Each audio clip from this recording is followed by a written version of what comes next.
You're listening to Miller and Moulton, coming at you from the Floormeister Studios. Floormeisters, keeping it real.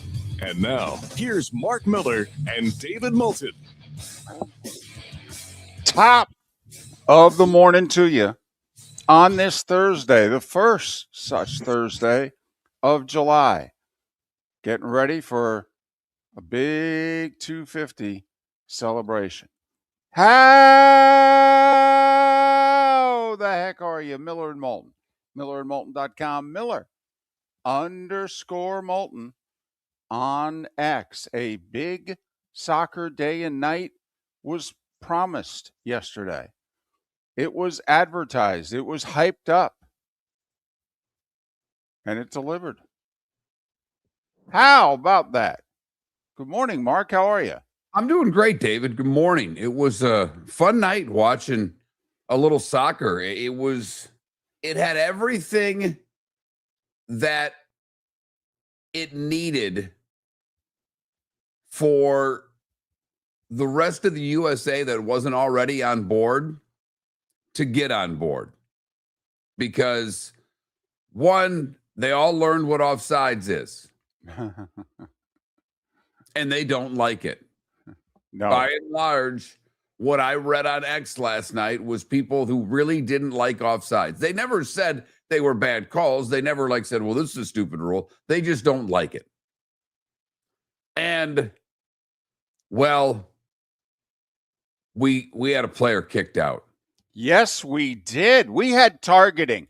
For those of you who are not into soccer, that was soccer's way of bringing college football to you. You're 58 days away from the college football season started. No. No, the World Cup brought it to you last night. That's targeting, out for the rest of the game. And since it happened in the second half, you're out for the next game too. Which is the ridiculous part of both rules, but that's for a few minutes from now. So it had all of the elements. We had to defend late. Yep.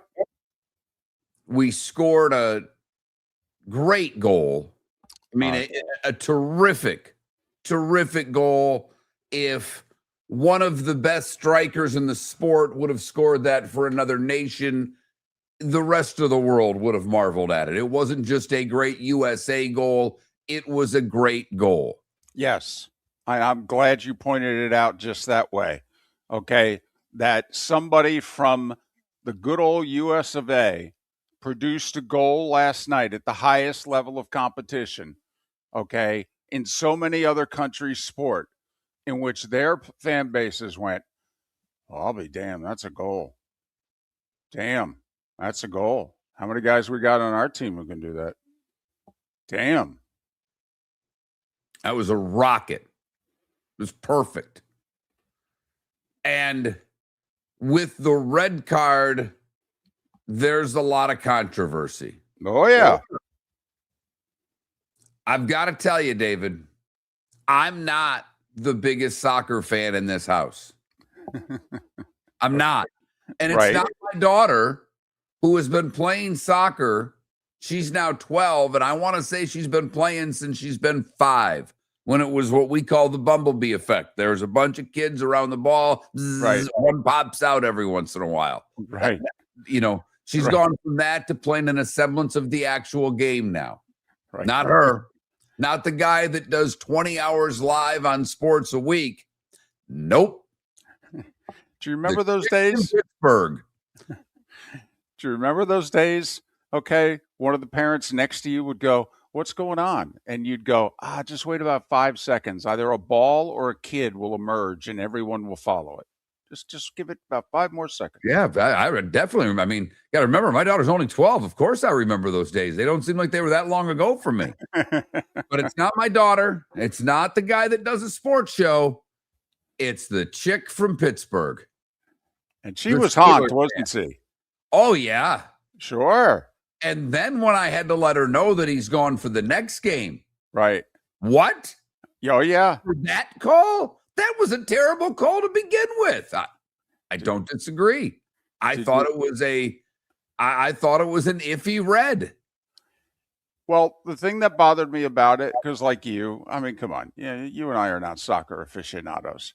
Right, but in the last 2 weeks, we've seen hundreds of hours of coverage. I don't believe I've seen but one red card given.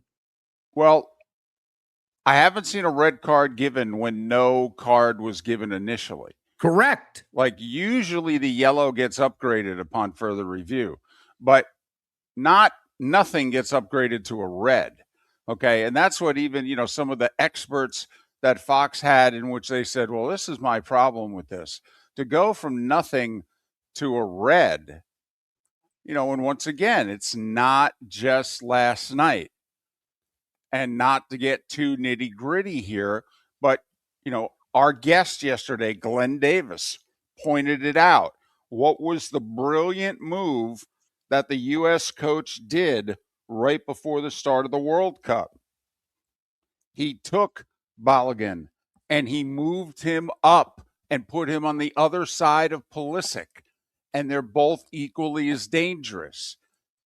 Okay, and it causes real problems for the defense. So now, in our next match, it's Pulisic, and he's going to receive a lot of attention, and they are going to rough him up.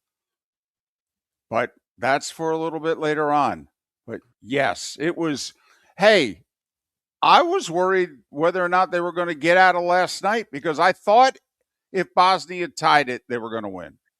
Exactly. I'm right there with you. And that's why that goal on the set piece will be talked about in U.S. soccer history for a long, long time. Right. It wasn't just a great goal in group. It was a very important goal in a knockout game. Right, because it's not like when we were up 2-0, we were this rock solid defensive core or goalie. Oh my goodness. Remember how you and I would comment during the Stanley Cup playoffs that, remember the kid who subbed in for Carolina and ended up being great, but the first time he came and subbed in, he was just like sliding and flip-flopping all over the ice, like he hadn't played in a while. And you were like, ooh, I hope he can get his borings about him, because he was sliding all over the place. Well, man, oh man, our goalie in the last 10 minutes was just, he was like a video game. It was like, you could, when you can't rein in the one piece on the board and you're like, hey, I can't get control of this guy. My goalie's going all over the place. How do I get a hold of my goalie?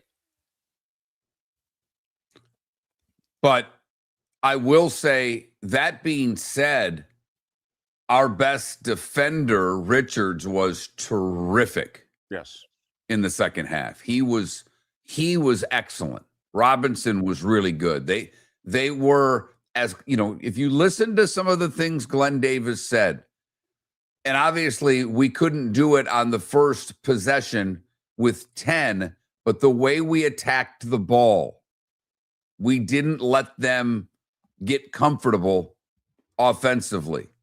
And a couple of the backline players played really solidly, particularly in the last 20 or so minutes of the game. But the other side of it, David, that again brought in the U.S. fan is their coach had a little Bobby Knight in him. Their coach threw a nutty. Yes, you want to go Hurley. I mean, you want to go modern day. You want to go past, whatever you want to do. Their coach had a little nutty in him. Let's see. He was really well dressed too. So, was that the equivalent of like if Jay Wright had lost his mind on the villain? To me, that's, I know what you're saying dress wise, but come on, Jay Wright never lost his cool. Well, that's just it. I mean, who's a really well-dressed college basketball coach going absolutely blank, okay, on the sidelines? Because that's the other thing. He's so well-dressed, and he grabs the ball and won't let it on the field of play until he can get the referee close enough to him to scream at him. And he gives him a yellow card, and the coach is like, that's great. Get closer so you can really hear me.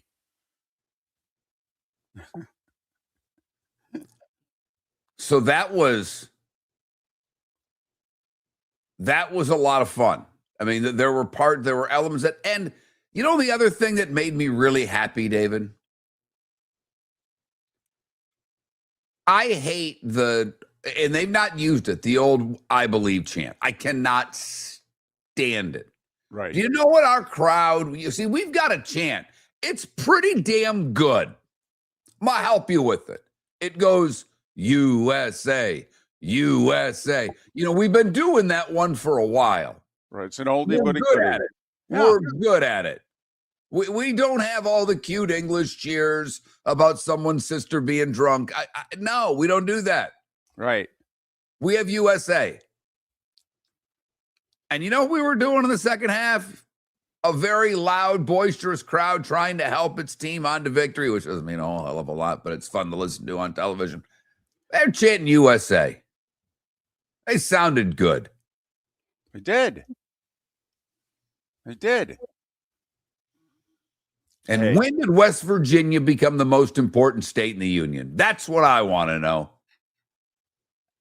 The scene of our coach singing Country Roads. Correct. The guy not born in this country. Not at all. Wouldn't find West Virginia on a map if you gave him $100. Don't know if he's ever been to it, through it, over it. Right. Grabbing everybody he could grab to celebrate, and they want to talk to him, and he's like, not until I'm done with the song.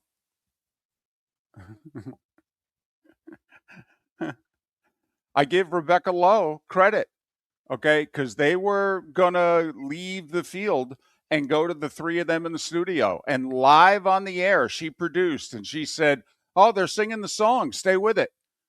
And so they stayed with it. And then they decided to stay with another one. And Elvis? Who is the damn DJ? And then I thought it was followed by my church function. Then I thought it was Johnny Cash, and then I forget the fourth one. But yeah, it's quite a list. Elvis has left the building. Yeah.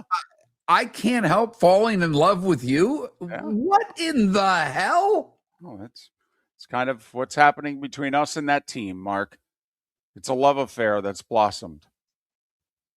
Yeah, don't get me started on Blossom, because they were ready for a 15-minute special episode last night. It's a Thursday in the summer, however. We will talk the other football today. Pat Kirwan on the show. Rob Ellis to talk about what's going on in Philadelphia.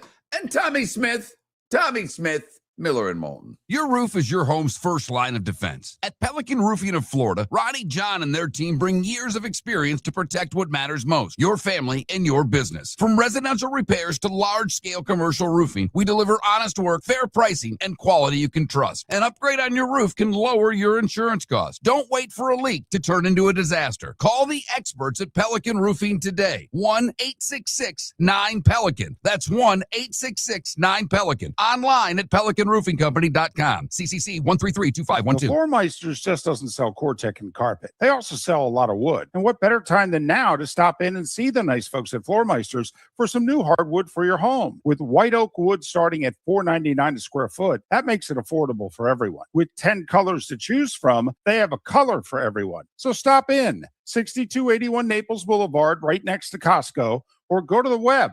It's floormeisters.com. Floormeisters.com. Floormeisters, just keeping it real. American Paint Supplies is your one-stop shop for all your coating needs and has been for 30 years. American Paint Supplies is also your #1 Festool dealer in Southwest Florida. If you are a builder, cabinet maker, painter, or power tool enthusiast, Festool craftsmanship can be found at American Paint Supplies. Celebrating 30 years of service, and Festool is celebrating 100 years of excellence. Come to American Paint Supply for a perfect pairing of service and expertise on 6100 Shirley Street, Naples, off of Pine Ridge, or online at AmericanPaintSupplies.net. Go! This summer, there's only one place to experience the roar of the World Cup at the British Open Pub in Bonita Springs, your World Cup headquarters, where the team is bringing every match live, full sound on every TV across the patio, with daily food and drink specials from the opening match on June 11th through the final on July 19th. Catch the electric atmosphere for every England and USA match and all the matches in between at the British Open Pub, Bonita Springs, at the shops of Pelican Landing, where the World Cup comes alive. This is Miller and Moulton.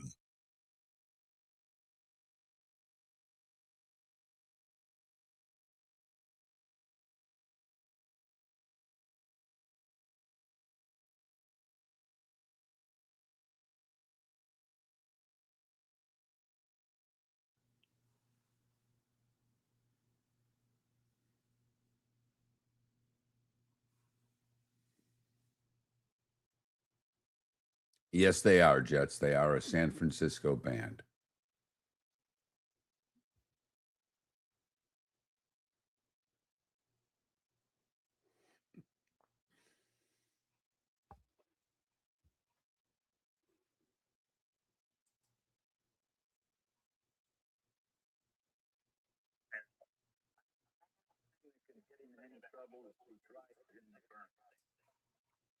I don't know.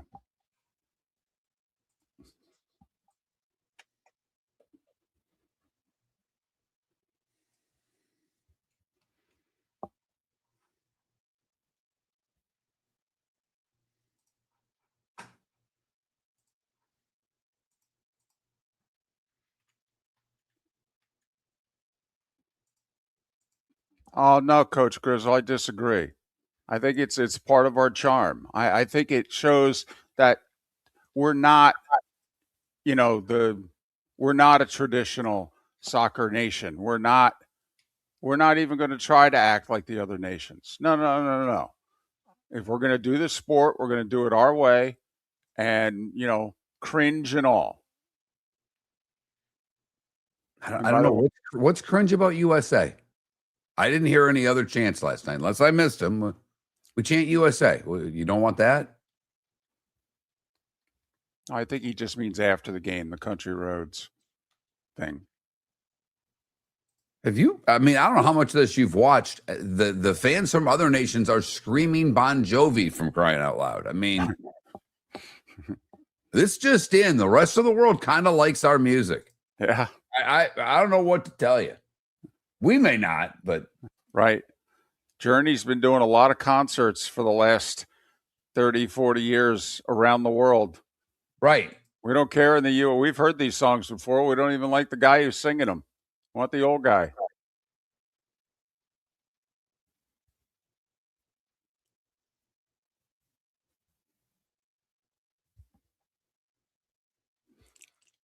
Mr. Spivey, I believe they can appeal. Usually, my understanding is your luck when you appeal is somewhere between 0 and 1%.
It was very 70s, early 80s of them Jets.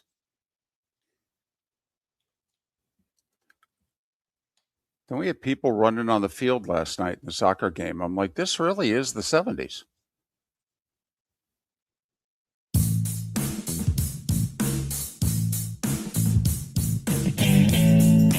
Welcome back to Miller and Moulton. Text the guys what's in your mind at 21,000. That's 21000. And now, here's David Moulton. 21 minutes past the hour. Thanks so much for being with us. Full show today. Rob Ellis in Philly next hour. Pat Kirwan to get our weekly NFL fix, and Tommy Smyth in a couple hours, as I'm sure we'll be talking soccer in and out throughout the day, and the longtime ESPN commentator and Irishman, all right, will join us to break it down from his point of view. USA, 2-0 over Bosnia with a lot of drama. A lot of drama. It was good. It was fun. It was interesting. It was controversial. We had to suck it up. The heavy favorites all of a sudden became the plucky underdog, which is the role we like. We're better in that role. Mark, did you notice that's when the crowd came alive? Okay, even one of the commentators said a couple times tonight, I took my headset off. This place wasn't rocking. This place is absurd right now. Yeah, we got pissed off. I don't think we went into the underdog role per se. I understand 11 on 10. I get it. But I think the crowd got into it because they got upset. You know, we got, in their opinion, hosed on a call. And that gets everybody a little more agitated. Well, whatever it was, they ratcheted up their game, and we had to ratchet up our game, which had been played at a fairly high level. It's the beauty of hockey and soccer.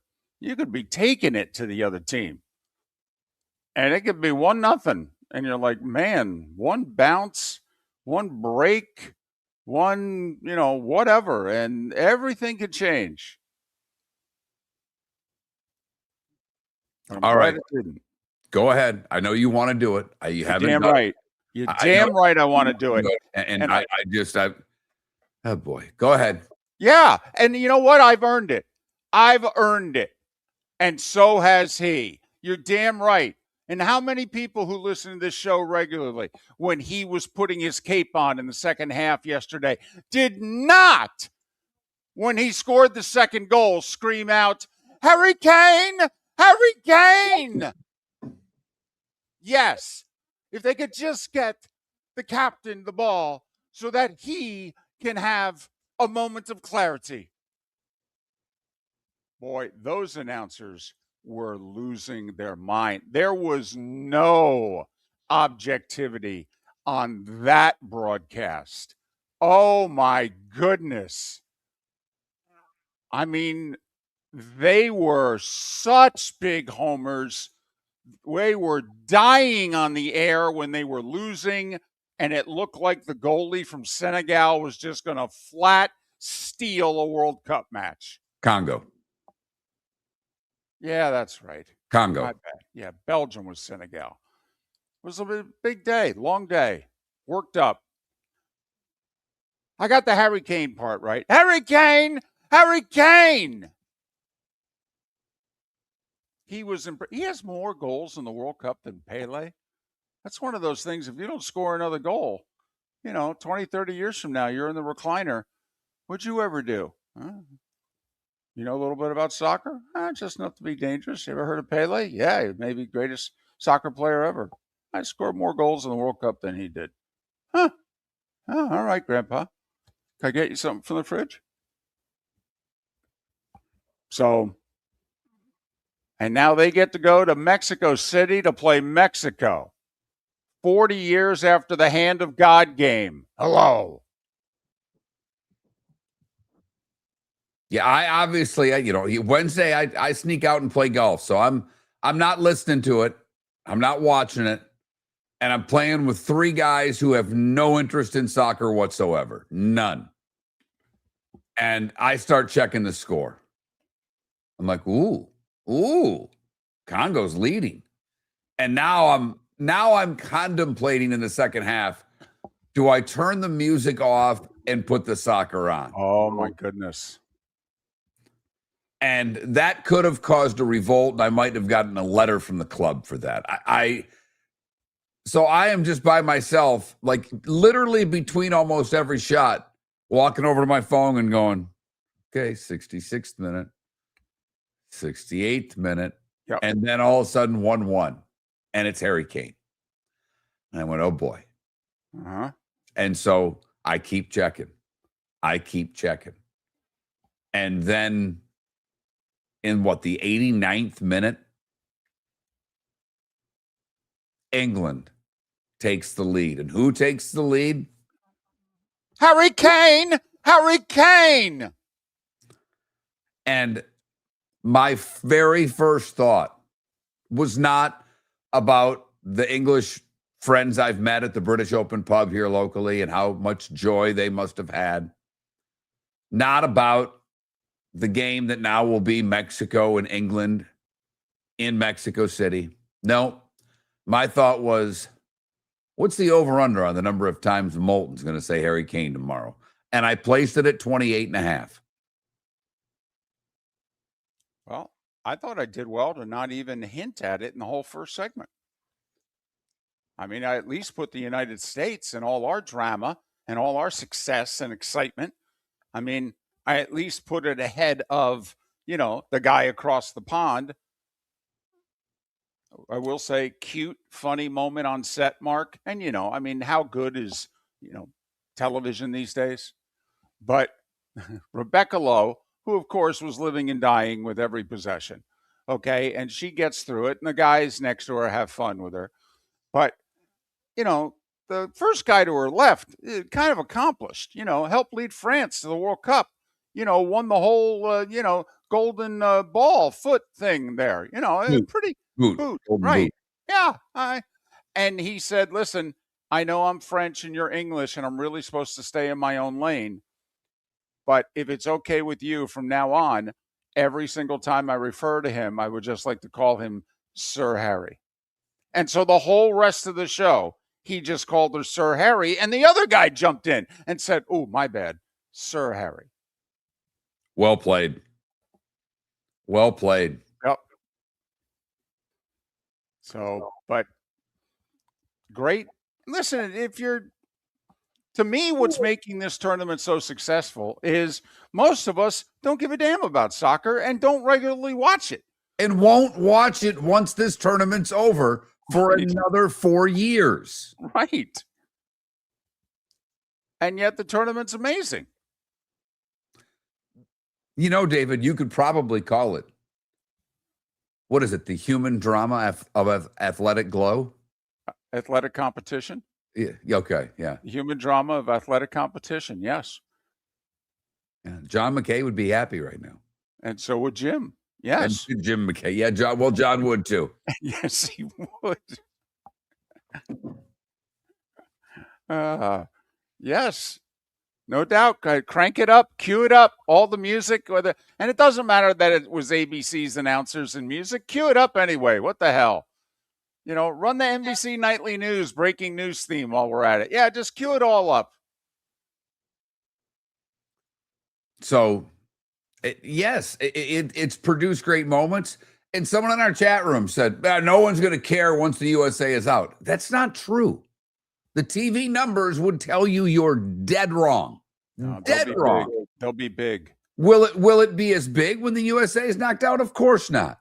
No. But the numbers of the other matches are spectacular. I mean, think about it. We're going to get either England or Mexico in the quarters. We're going to get France in at least the semis. I mean, we're getting the big boys. Like we like to joke with the NCAA tournament. This is Mark Miller's perfect tournament bracket right here. You've had just enough upsets, just enough near upsets, and the big boys outside of Germany are beginning to hum. So I would beg to argue with someone who says the TV product's going to go down when the USA's out. Yeah, it'll go down. But the numbers Team USA is doing in this tournament, they're unprecedented. Wait till you see what last night did. It's going to freak you out. The Cape Coral Police Department is growing, and they want you to be a part of it. They're hiring new officers. Starting pay is between $74,000 and $90,000, depending on your experience. And with a $10,000 hiring bonus, you could be making $100,000. Enjoy paid holidays, off-duty details, plenty of OT opportunities. They're also hiring dispatchers and professional staff. So go to CapeCops.com. CapeCops.com. Be brave, be best, be cape. The Floormeisters just doesn't sell Core-Tech and carpet. They also sell a lot of wood. And what better time than now to stop in and see the nice folks at Floormeisters for some new hardwood for your home. With white oak wood starting at $4.99 a square foot, that makes it affordable for everyone. With 10 colors to choose from, they have a color for everyone. So stop in, 6281 Naples Boulevard, right next to Costco, or go to the web. It's floormeisters.com. Floormeisters.com. Floormeisters, just keeping it real. Mark Miller for Sleep Treatment Direct. They are helping me with sleep apnea. And by helping me, I mean curing me. No more CPAP machine. No more snoring. No more tossing. No more waking up exhausted. Their expert team got me the right treatment, fast and hassle-free. If you want to feel energized and get rid of your snoring, call Sleep Treatment Direct today. 444-1741. That's 239-444-1741. Sleep Treatment Direct. Sleep safe and sound. Your roof is your home's first line of defense. At Pelican Roofing of Florida, Ronnie John and their team bring years of experience to protect what matters most, your family and your business. From residential repairs to large-scale commercial roofing, we deliver honest work, fair pricing, and quality you can trust. An upgrade on your roof can lower your insurance costs. Don't wait for a leak to turn into a disaster. Call the experts at Pelican Roofing today. 1-866-9-PELICAN. That's 1-866-9-PELICAN. Online at pelicanroofingcompany.com. CCC 13325. This is Miller and Moulton.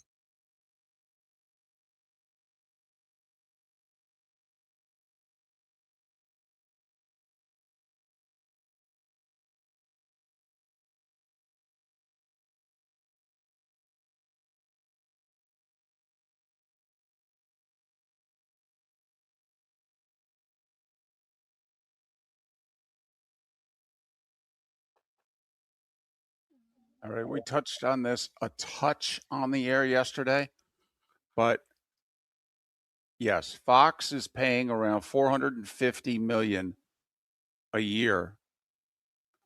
It runs out in 3 years. So this is their last World Cup.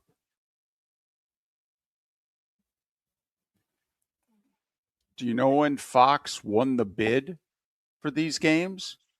February of 2015. ESPN still had the World Cup, ABC, ESPN. They outbid them for the World Cup.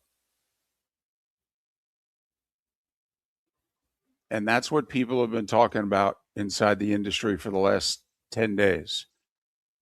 What's the price tag going to be now, and who's going to get it?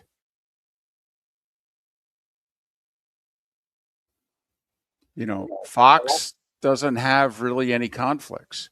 For 5 weeks, they're just like, here, let's go, run it all. What do you do if you're NBC and you really want your hands on this? ABC, ESPN, for that matter. When this tournament starts, you're broadcasting both the NBA and the Stanley Cup Finals. You're NBC. Besides the fact you got Sunday Night Baseball, you could have an NBA final, and you've got the U.S. Open and the Open Championship all during the World Cup.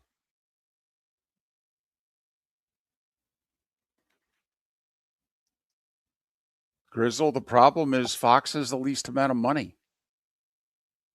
All these other networks have streaming money they can tap into.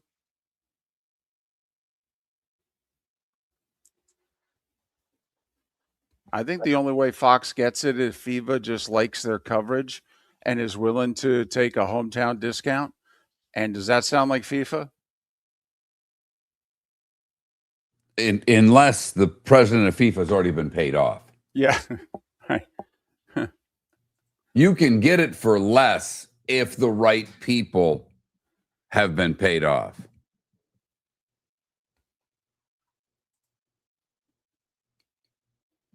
And there are a lot of people that think it could go to a streaming service because to FIFA, they love the streaming services for two reasons. A, the money, but B, this is a worldwide tournament. It'd be easier to just give it to one streaming service. Everybody around the world can get that one.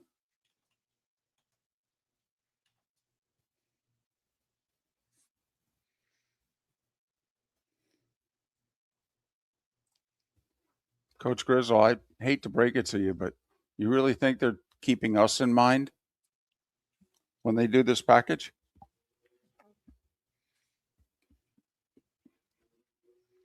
And I mean, you might not, but if it's on Netflix, and right now I don't have a Netflix account, I would renew it for a month without even thinking about it.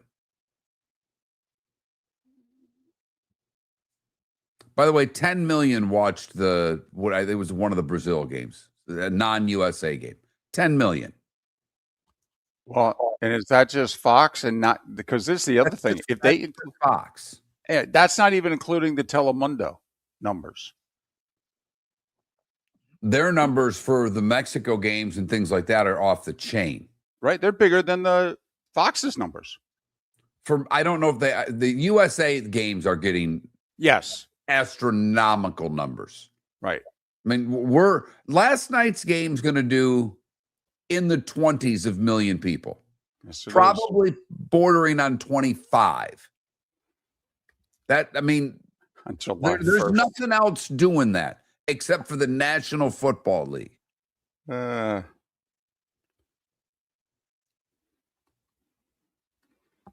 Silver and the NBA are going, those are some good numbers. Right. Welcome back to Miller and Moulton. Text the guys what's in your mind at 21,000. That's 21000. And now, here's David Moulton. 22 minutes before the hour, Rob Ellis will join us live from Philly 1 hour from now. Pat Kirwan joins us midway through the show, our weekly NFL fixins during the offseason.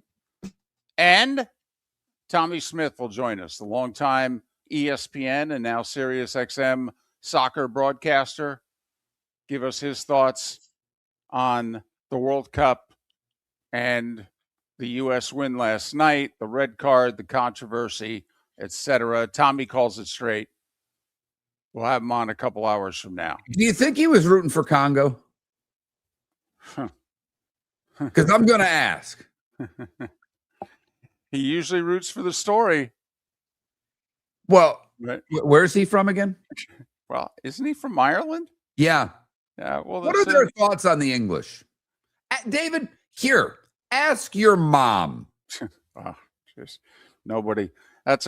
We're celebrating 250 years this weekend, and my mother's been around for about a third of it. And trust me, the grudge she has held, okay, for those years, I'll put that up against any grudge you all have about anything. Does she get mad when you do Harry Kane? She hates that I love the royal family, and I mean hates it. Every day I love her a little more. Every day. Like right now, she might not let me, but I'd like to give her a hug just from hearing that. If you're listening, Mom Moulton, my love for you grew in that segment, and that's tough to do at this point. I think for someone I don't know very well, I think very, very highly of you.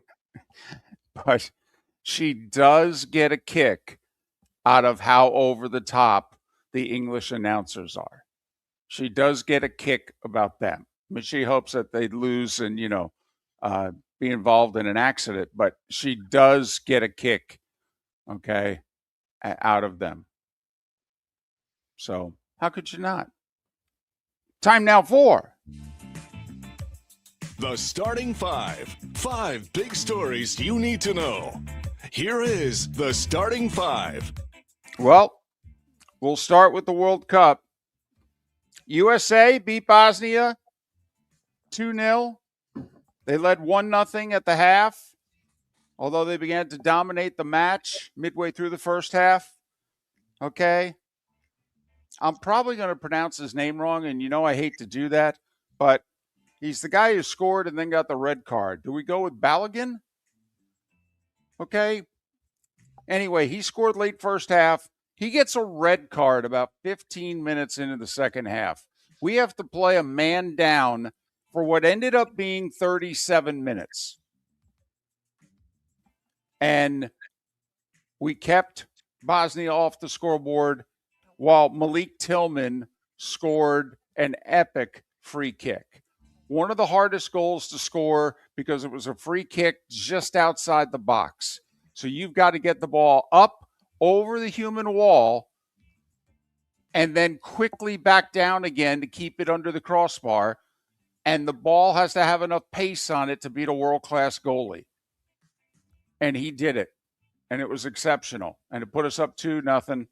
And we held on from there. It's our first win in the knockout round since 2002. We're in the round of 16, which, remember, used to be when you got at a group, you used to be in the round of 16.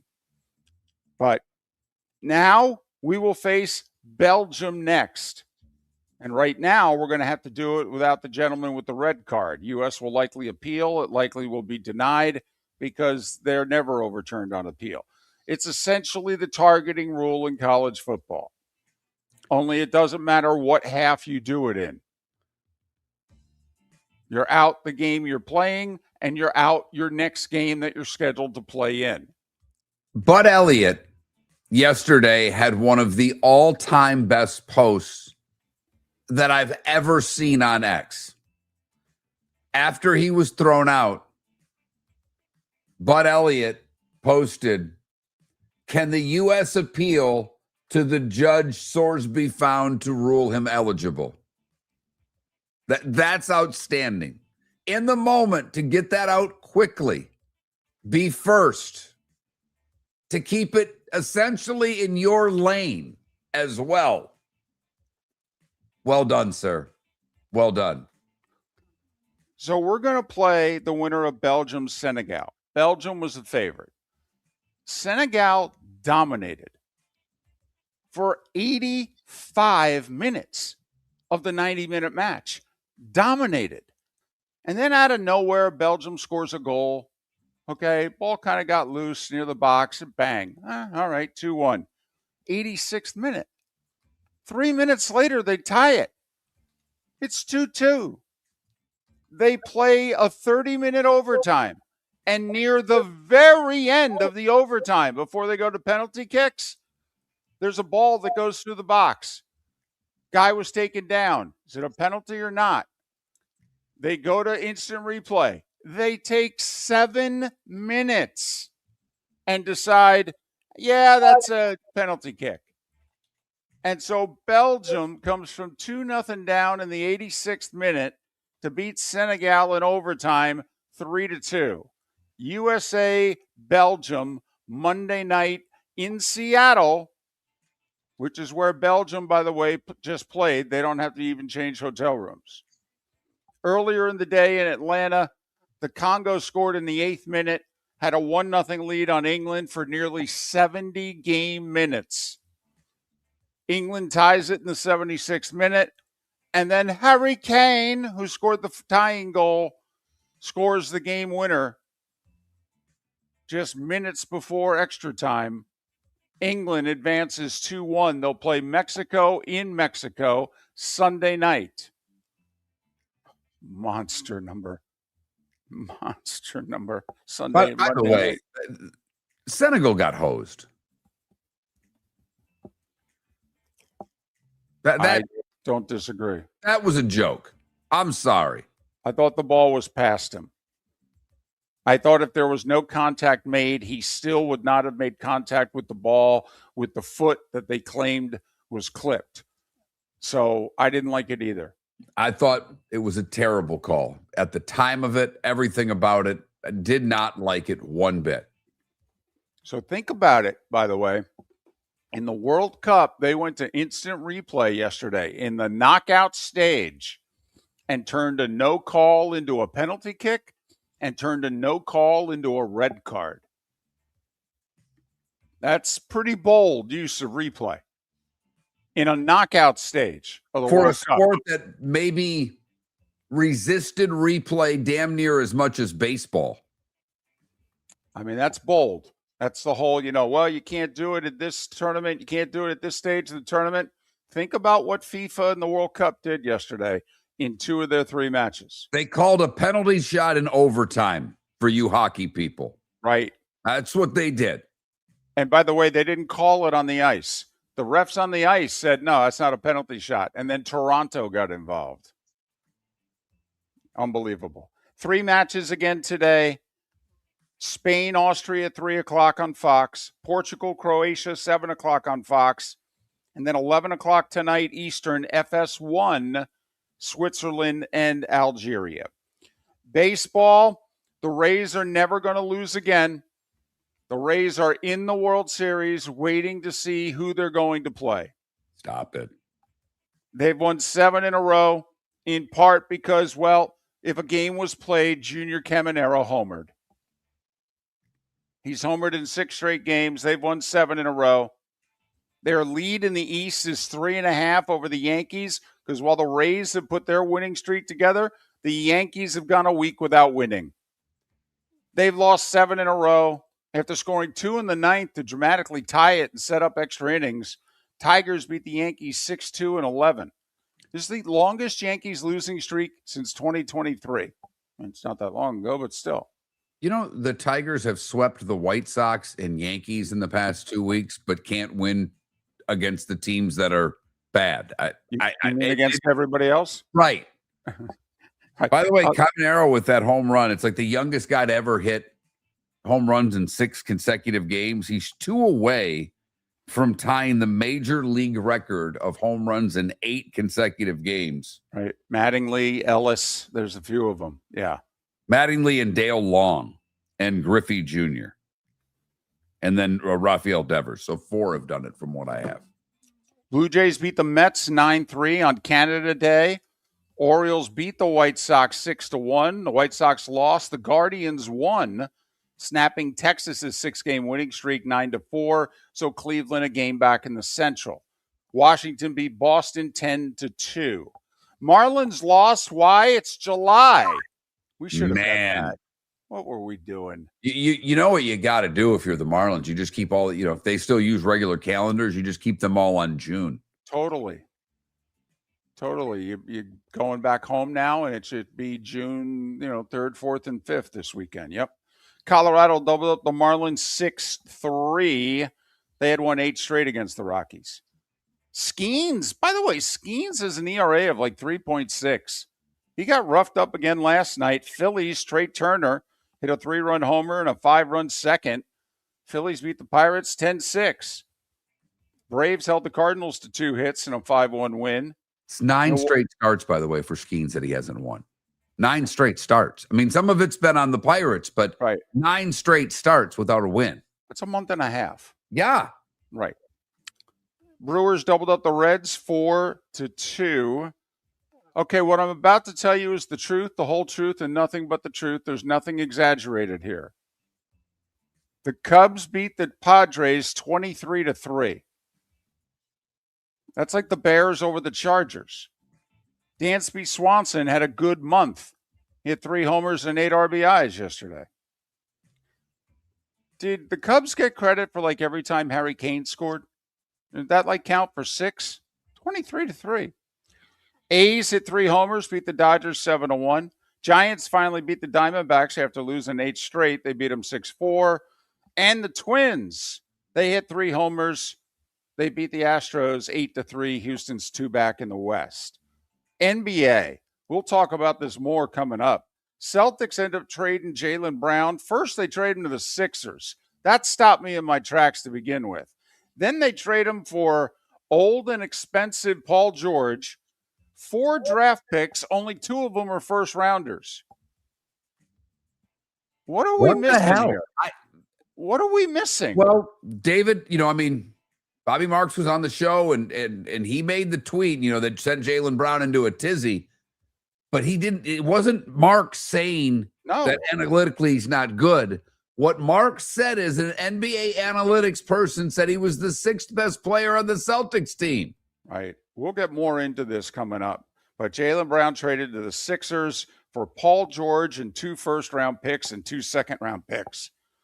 I don't know. Seems like a steal for the Sixers. Lakers, they got busy yesterday. They have all that LeBron money to work with. They're going to send 4 first-round picks to Utah for Walker Kessler. So once again, Jaylen Brown gets half the number of first-round picks as Walker Kessler. Kessler is the guy that Luka's wanted for a year. So they finally get him his pick and roll guy. They also signed 3 bench players in free agency, including Colin Sexton. Mark, NHL, boy, Freddie Anderson goes from, almost winning the cup by himself in Carolina to signing a 1-year, less than $3 million deal in Edmonton. Should the Panthers have signed Freddie Anderson? Tampa Bay signed defenseman John Carlson, 2-year deal at $8.5 per. Toronto signed Bob. Sergei Bobrovsky goes north of the border, 3 years, $21 million. And Utah did some New York City shopping yesterday. They took longtime captain Anders Lee away from the Islanders, and they took Vincent Trocheck away from the Rangers. And how about the kid in Columbus that won the Norris there, Zach Werenski? Nixes a trade to Dallas 2 days ago. Yep. And then says, I will go to Toronto or Tampa. And yesterday says, never mind. I've always wanted to be a Blue Jacket. What I really want to do is stay in Columbus. Okay. Sounds like the wife got involved, but that's just a guessing game. Golf, the John Deere Classic is underway in the Quad Cities area. And by the way, one of the Hawaii events, the Sony Open, it's been moved to the Champions Tour.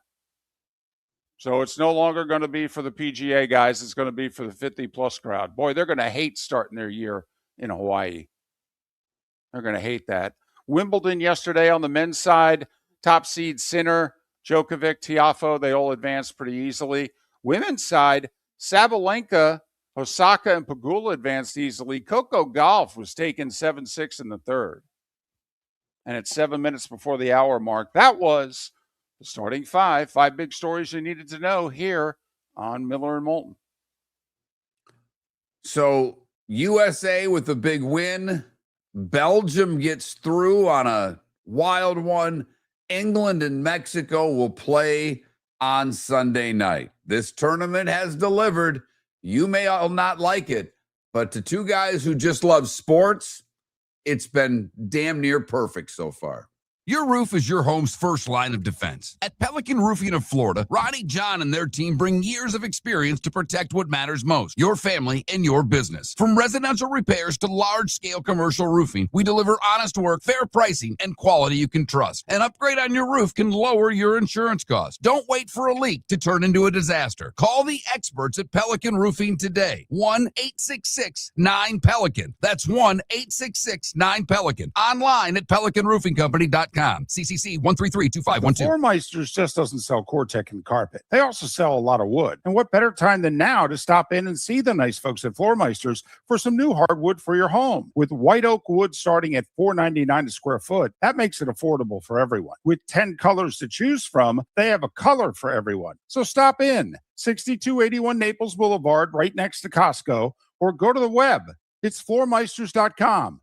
Floormeisters.com. Floormeisters, just keeping it real. Mark Miller for Sleep Treatment Direct. They are helping me with sleep apnea. And by helping me, I mean curing me. No more CPAP machine. No more snoring. No more tossing. No more waking up exhausted. Their expert team got me the right treatment, fast and hassle-free. If you want to feel energized and get rid of your snoring, call Sleep Treatment Direct today.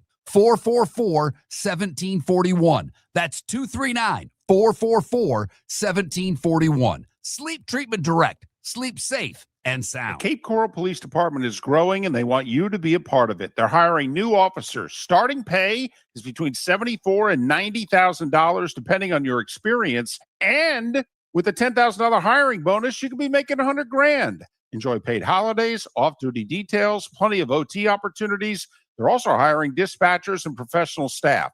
So go to capecops.com. capecops.com. Be brave, be best. Be Cape. American Paint Supplies is your one-stop shop for all your coating needs and has been for 30 years. American Paint Supplies is also your #1 Festool dealer in Southwest Florida. If you are a builder, cabinet maker, painter, or power tool enthusiast, Festool craftsmanship can be found at American Paint Supplies. Celebrating 30 years of service, and Festool is celebrating 100 years of excellence. Come to American Paint Supply for a perfect pairing of service and expertise on 6100 Shirley Street, Naples, off of Pine Ridge, or online at AmericanPaintSupplies.net. Go! This summer, there's only one place to experience the roar of the World Cup at the British Open Pub in Bonita Springs, your World Cup headquarters, where the team is bringing every match live, full sound on every TV across the patio, with daily food and drink specials from the opening match on June 11th through the final on July 19th. Catch the electric atmosphere for every England and USA match and all the matches in between at the British Open Pub, Bonita Springs, at the shops of Pelican Landing, where the World Cup comes alive. This is Miller and Moulton.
Mark, David?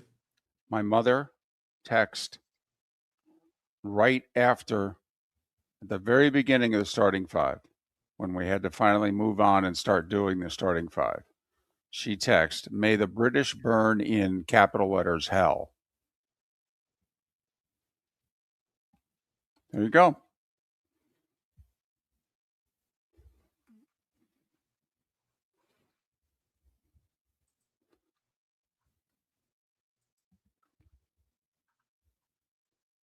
How many we've got 30 seconds. How long does George have left on his contract? 2 years, this one and next. And Jaylen's got 3. Yeah, but I thought maybe it was just in the last year and they were doing it 1 year and then they can, there's a free agent they want.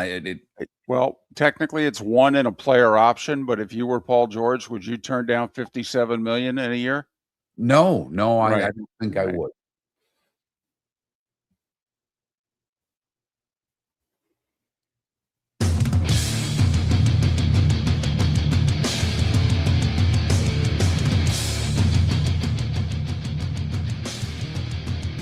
You're listening to Miller and Moulton, coming at you from the Floormeister Studios. Floormeisters, keeping it real. And now, here's Mark Miller and David Moulton. Hour 2 of Miller and Moulton on this Thursday, the first such one of July. Getting ready for the holiday. How many of you are still working? I got the sense yesterday that folks are done for the week. Man, I'm jealous if they are, David. I'm brutally honest with you. That makes me very, very jealous. I mean, maybe some of you are going to stick it out through lunch today, but I don't know. I got the sense that a lot of you have shut this sucker down, which I get it. 4th of July, you might do that every year. Doesn't matter to you when the day falls. I will say, where we work, David, they wouldn't have. Well, they might have given us a day off, when we were doing the sales thing, but I doubt it. This is where I didn't mind because nobody's working. It's a charade. Why burn a vacation day, particularly if you work from, so many people work from home now. Or if, you did what we had to do, go see clients. You're not selling. You're walking in going, hey, how you doing? What are you doing? What are you doing Saturday? You got a barbecue going? How about the World Cup? I mean, you're doing nothing. You are fake working. Right.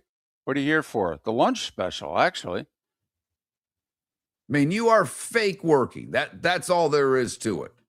So I never minded working in situations like this, if you know what I mean. Gotcha.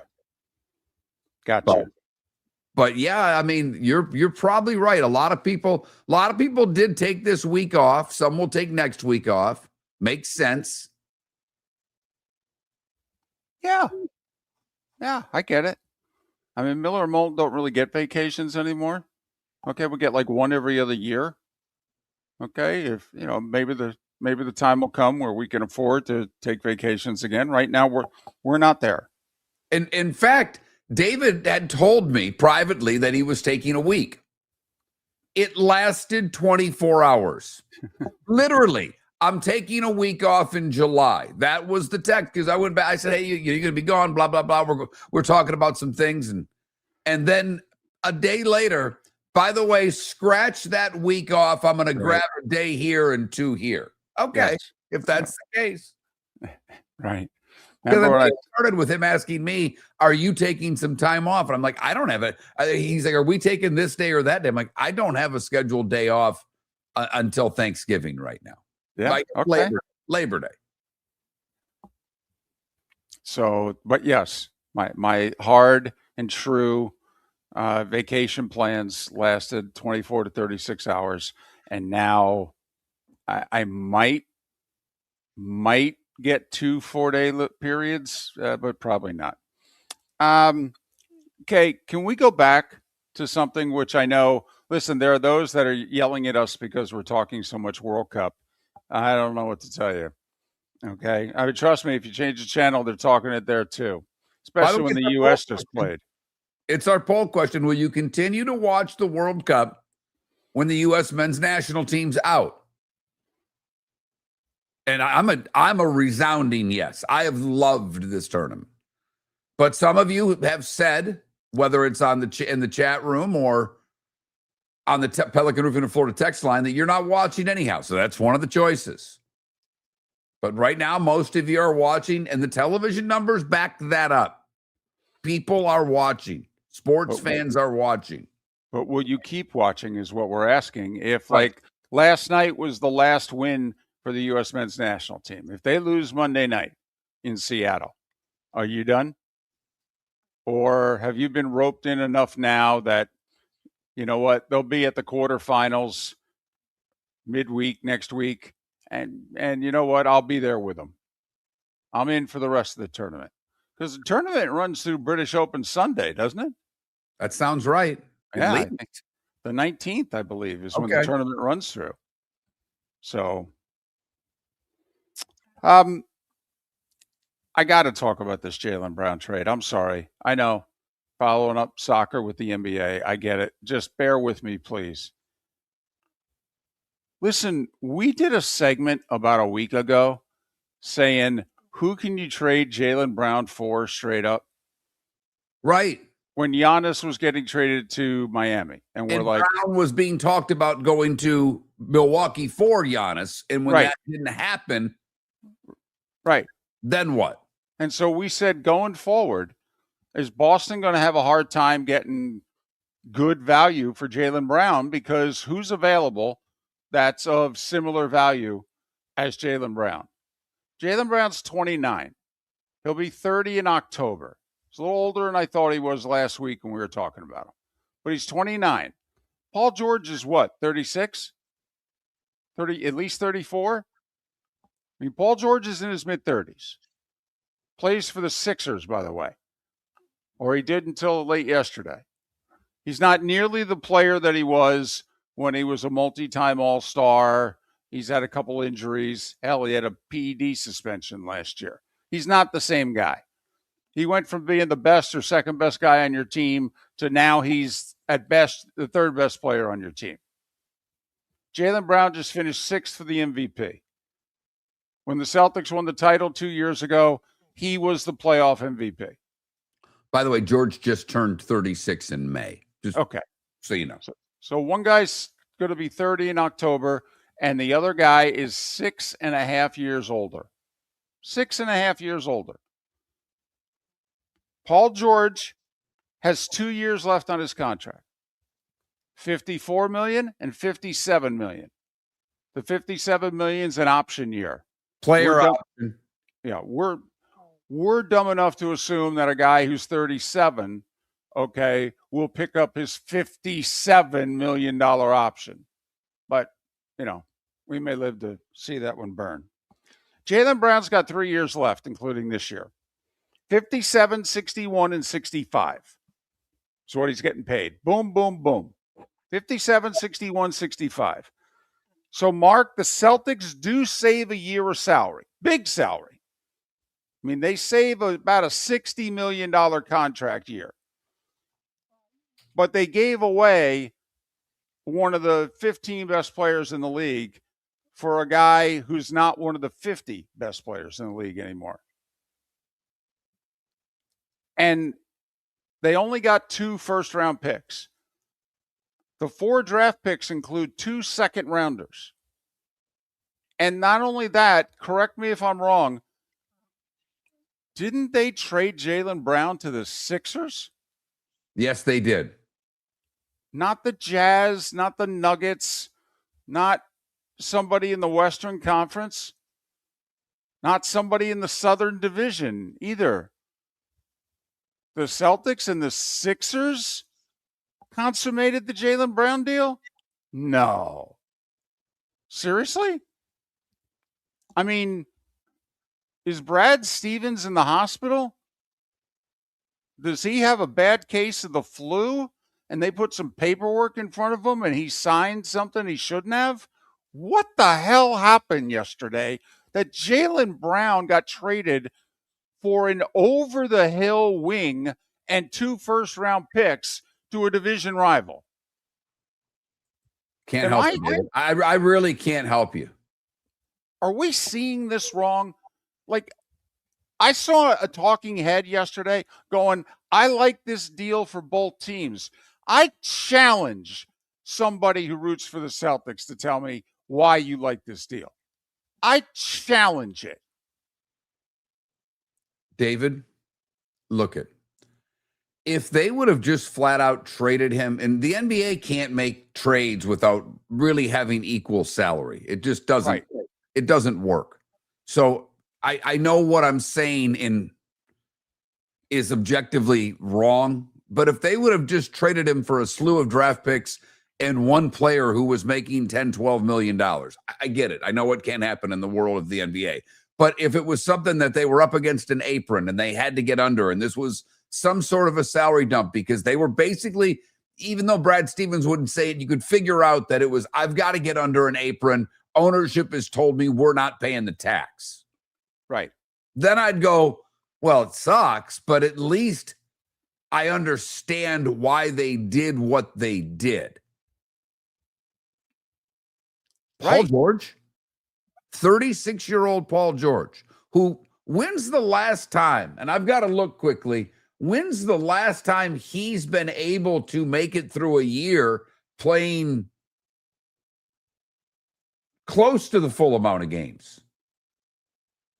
You got to go back like 3 years ago. Kawhi was injured. He was with the Clippers. That's like his last big year. When they were the two horsemen for the Clippers and Kawhi was hurt and Paul George took him to like game 7 of a series. But, he was 32, 33 years old. All right. Since 2019, okay, when he was in Oklahoma City, right, he had a 4-year run where he basically played every game because he got hurt in 14-15. He played 81 games in the 2015-2016 season. The next year, 75. The next year, 79. The next year, 77. From that point on, 48, 54, 31, 56. His last year with the Clippers that you mentioned, 23-24, he played 74 games, 41-37. I mean, right. 6 of the last 7 years, he hasn't been able to get to 60 games. If they were getting 4 or 5 first-round picks, either the picks directly or pick swaps, like the Knicks made a deal with the Nets a couple years ago for Mikal Bridges, good player. On his best day, a very good player. The Knicks thought he was the perfect fit to get to what they ultimately did. Okay, they made the deal. People said, wow, 5 first-round picks and pick swaps for Mikal Bridges? If the Celtics had done that, okay, 2. It's Paul George, of which, by the way, this year they saved $3 million, and next year they saved $4 million on the cap versus if they had Jaylen Brown. So it's Paul George and 2 first-round picks. By the way, I only get my hands on one of them in the next 5 years. And I saved $3 and $4 million until I saved 60. I think Brad Stevens has lost his mind. And I can't believe Paul George had 1 year left on his deal, and this player option was a team option. I might understand it, David. I mean, nobody else could offer more than this? No one else in the league could have offered Boston more than this? You got to be kidding me. The Floormeisters just doesn't sell Cortec and carpet. They also sell a lot of wood. And what better time than now to stop in and see the nice folks at Floormeisters for some new hardwood for your home. With white oak wood starting at $4.99 a square foot, that makes it affordable for everyone. With 10 colors to choose from, they have a color for everyone. So stop in, 6281 Naples Boulevard, right next to Costco, or go to the web. It's floormeisters.com. Floormeisters.com. Floormeisters, just keeping it real. Your roof is your home's first line of defense. At Pelican Roofing of Florida, Ronnie John and their team bring years of experience to protect what matters most, your family and your business. From residential repairs to large-scale commercial roofing, we deliver honest work, fair pricing, and quality you can trust. An upgrade on your roof can lower your insurance costs. Don't wait for a leak to turn into a disaster. Call the experts at Pelican Roofing today. 1-866-9-PELICAN. That's 1-866-9-PELICAN. Online at pelicanroofingcompany.com. CCC 1332512. Cape Coral Police Department is growing and they want you to be a part of it. They're hiring new officers. Starting pay is between $74,000 and $90,000 depending on your experience. And with a $10,000 hiring bonus, you could be making $100,000. Enjoy paid holidays, off-duty details, plenty of OT opportunities. They're also hiring dispatchers and professional staff. So go to capecops.com. capecops.com. Be brave, be best, be Cape. If you're a business who targets men, please know there is no better and more economical way to reach your target audience than us at Miller & Moulton. So let us help you make money. You can reach out to Mark at that Mark Miller or me at the David Moulton on X or text us at 21,000. We have a proven product, a good reputation, and lots of quality segments that we can attach your company's name to. Miller & Moulton, we're like that old pizza box. You've had the rest. Now try the best. Miller & Moulton, millerandmoulton.com. This is Miller and Moulton. Mello, I'm not going to try to be an NBA expert, but I don't think so. I don't think he's a top 25 talent anymore. He was.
Well, Mello, I'm sorry. You either are a top 25 player or you're not a top 25 player. You can't be one at times. I respectfully disagree with the premise.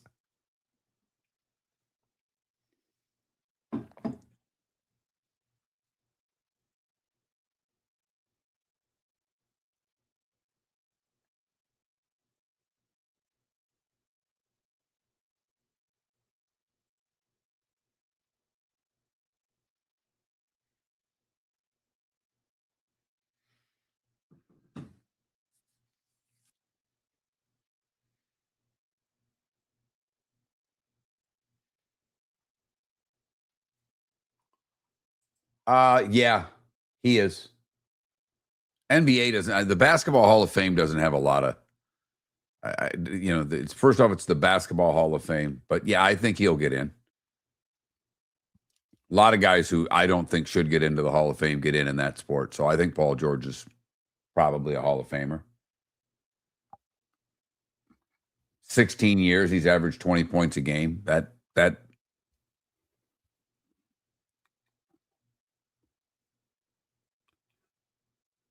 he wouldn't make my Hall of Fame ambient, but I think he will make the Hall of Fame.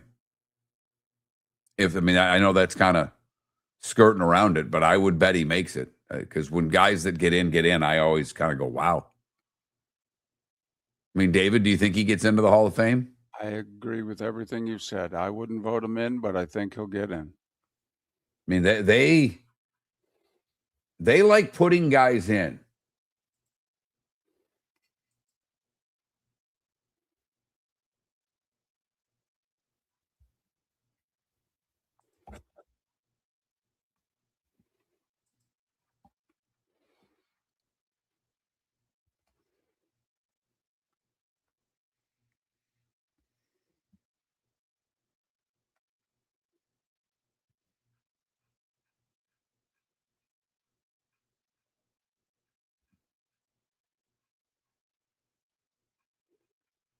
All right, we're going 69s here and not sexually. Stop it.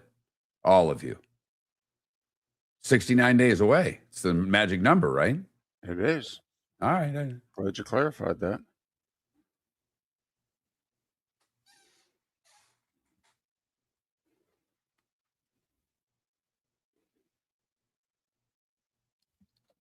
But Ambient, he's getting into the Basketball Hall of Fame based on his NBA numbers. I mean, so if they had just an NBA one, I think they'd put him in there too. That's all I'm saying. Basketball likes to be. Look at who they put in. They like putting guys in.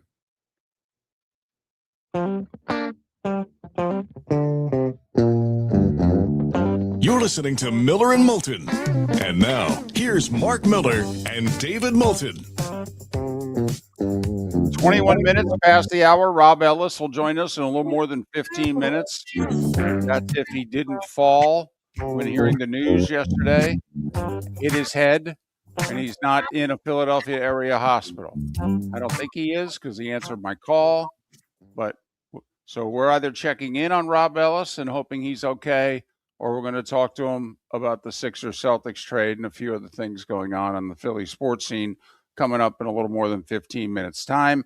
Pat Kirwan at the top of the hour. We'll catch up on our NFL. And Tommy Smyth in a little more than an hour. We'll get back to the World Cup and our fix and all the controversy, quite frankly, from the matches yesterday and how outrageously dramatic they were as well. Mark, we haven't focused on this today, but, June, July, August, we do this magic number thing. Right. 58 and 69, couple of awkward numbers. College season starts in 58 days. NFL season starts in 69 days. I think there's a clear-cut number one 69 player of all time. I think when I give you this name, I think it's, and I can give you, I've got the list of what's regarded as the best to wear the number in the sport and in sports for that matter. Can I ask a question or no? Yeah. Because I'm looking for a hint. Because I can only think of one. Hall of Fame player with that number off the top of my head. So I'm wondering, is this football or hockey? Football. Okay. Well, that's good for me because that's the only one I got off the top of my head. So Right. I'm curious if A, we have the same person in mind, and B, if there's anybody out there. It's Jared Allen. There you go. It's Jared Allen. It's all right there. It's like our old NASCAR trivia. Yeah, exactly. But Jared Allen, like, I've got some others that, there's it's not a long list. David Bakhtiari, guard from Green Bay, wore it. Right. Good player. Schlereth wore it. Good player. But John Runyon wore it. Pretty good player. Yeah. Pretty good player. Mm-hmm. But after that, there's not a lot there. Not at all. There's never been an NBA player that's worn 69. The league outlawed the number many, many years ago. Rodman requested to wear it when he got traded one time. Here's a shocker. Yep. But I mean, Jared Allen was a Hall of Famer. So like the other guys who were mentioned, and people are going to come up with, their favorite 69 on their team. I'm sure they were good, or on their best day, a very good player. Jared Allen was a Hall of Famer. Right. I mean, I gave you the list. I mean, that's it. But that's why I was wondering. It was there, like Alexander McGillney was 89. I was trying to think, are we missing somebody on skates? No, we are not. We are not. Okay. I mean, this is a short segment. I can get back to the poll question. I can give out the text line number. I've got a lot of time here. We could nominate that this is the least sexiest number in sports. I mean, and I know. I mean, and if you really want to put that phrase with least attractive, most undesirable, but you went least sexy number. And all I've got in my head is right. Either, a Wayne's World skit. Yep. Oh, I know. I did it intentionally. I know you did. Yeah, for everybody, not just you. Okay, I did it intentionally for everybody. But, we bring sexy into sports a lot. Ooh, that's a sexy number. Ooh, that's a sexy stat.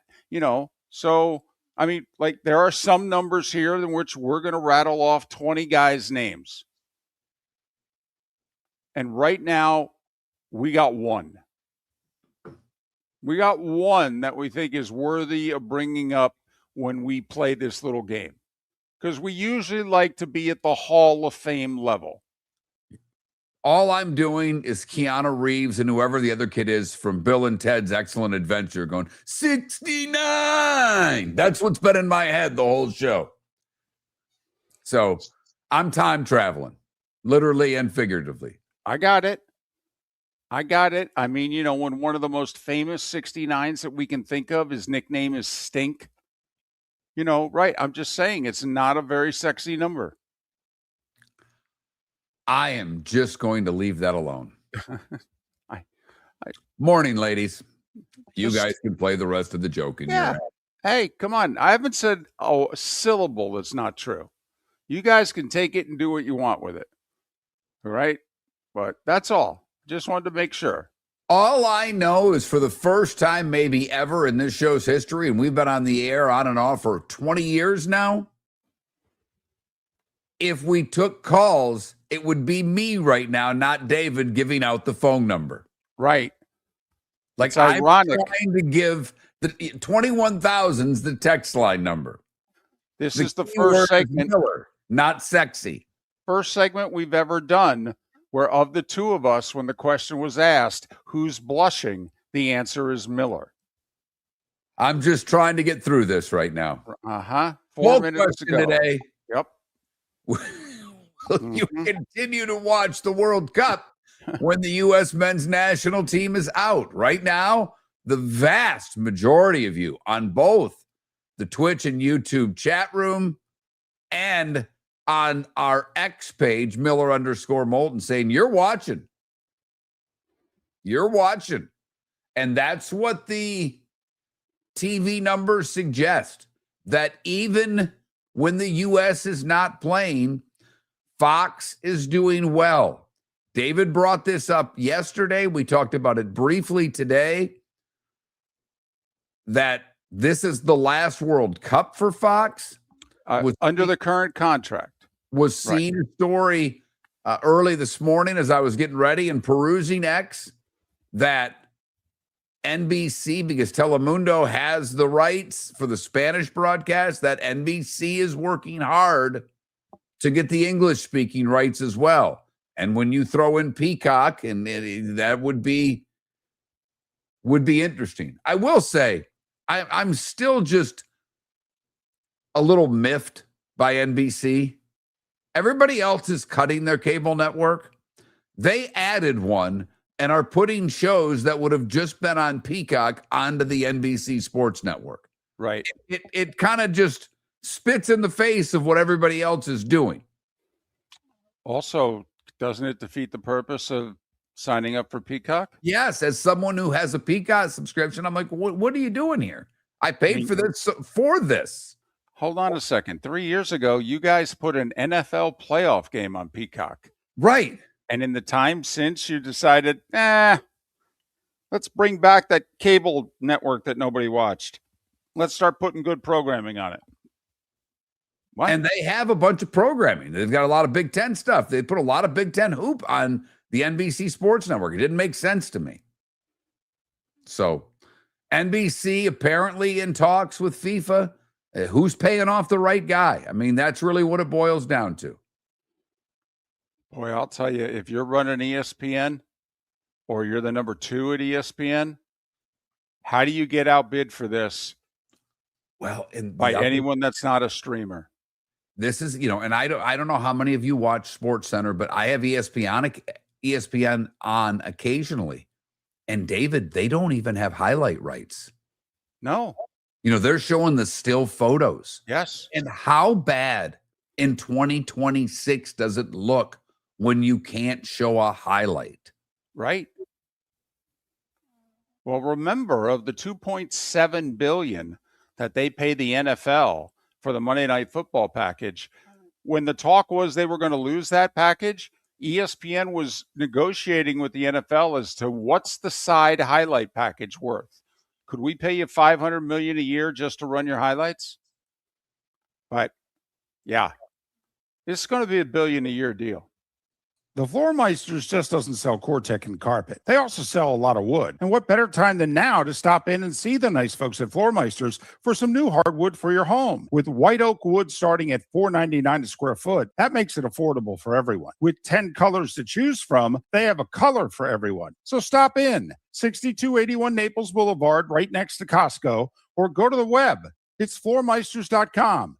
Floormeisters.com. Floormeisters, just keeping it real. Your roof is your home's first line of defense. At Pelican Roofing of Florida, Ronnie, John, and their team bring years of experience to protect what matters most, your family and your business. From residential repairs to large-scale commercial roofing, we deliver honest work, fair pricing, and quality you can trust. An upgrade on your roof can lower your insurance costs. Don't wait for a leak to turn into a disaster. Call the experts at Pelican Roofing today. 1-866-9-PELICAN. That's 1-866-9-PELICAN. Online at PelicanRoofingCompany.com. CCC 1332512. Mark Miller for Sleep Treatment Direct. They are helping me with sleep apnea. And by helping me, I mean curing me. No more CPAP machine. No more snoring. No more tossing. No more waking up exhausted. Their expert team got me the right treatment, fast and hassle-free. If you want to feel energized and get rid of your snoring, call Sleep Treatment Direct today. 444-1741. That's 239-444-1741. Sleep Treatment Direct. Sleep safe and sound. No! This summer, there's only one place to experience the roar of the World Cup at the British Open Pub in Bonita Springs, your World Cup headquarters, where the team is bringing every match live, full sound on every TV across the patio, with daily food and drink specials from the opening match on June 11th through the final on July 19th. Catch the electric atmosphere for every England and USA match and all the matches in between at the British Open Pub, Bonita Springs, at the shops of Pelican Landing, where the World Cup comes alive. This is Miller and Moulton.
You're listening to Miller and Moulton. And now, here's Mark Miller and David Moulton.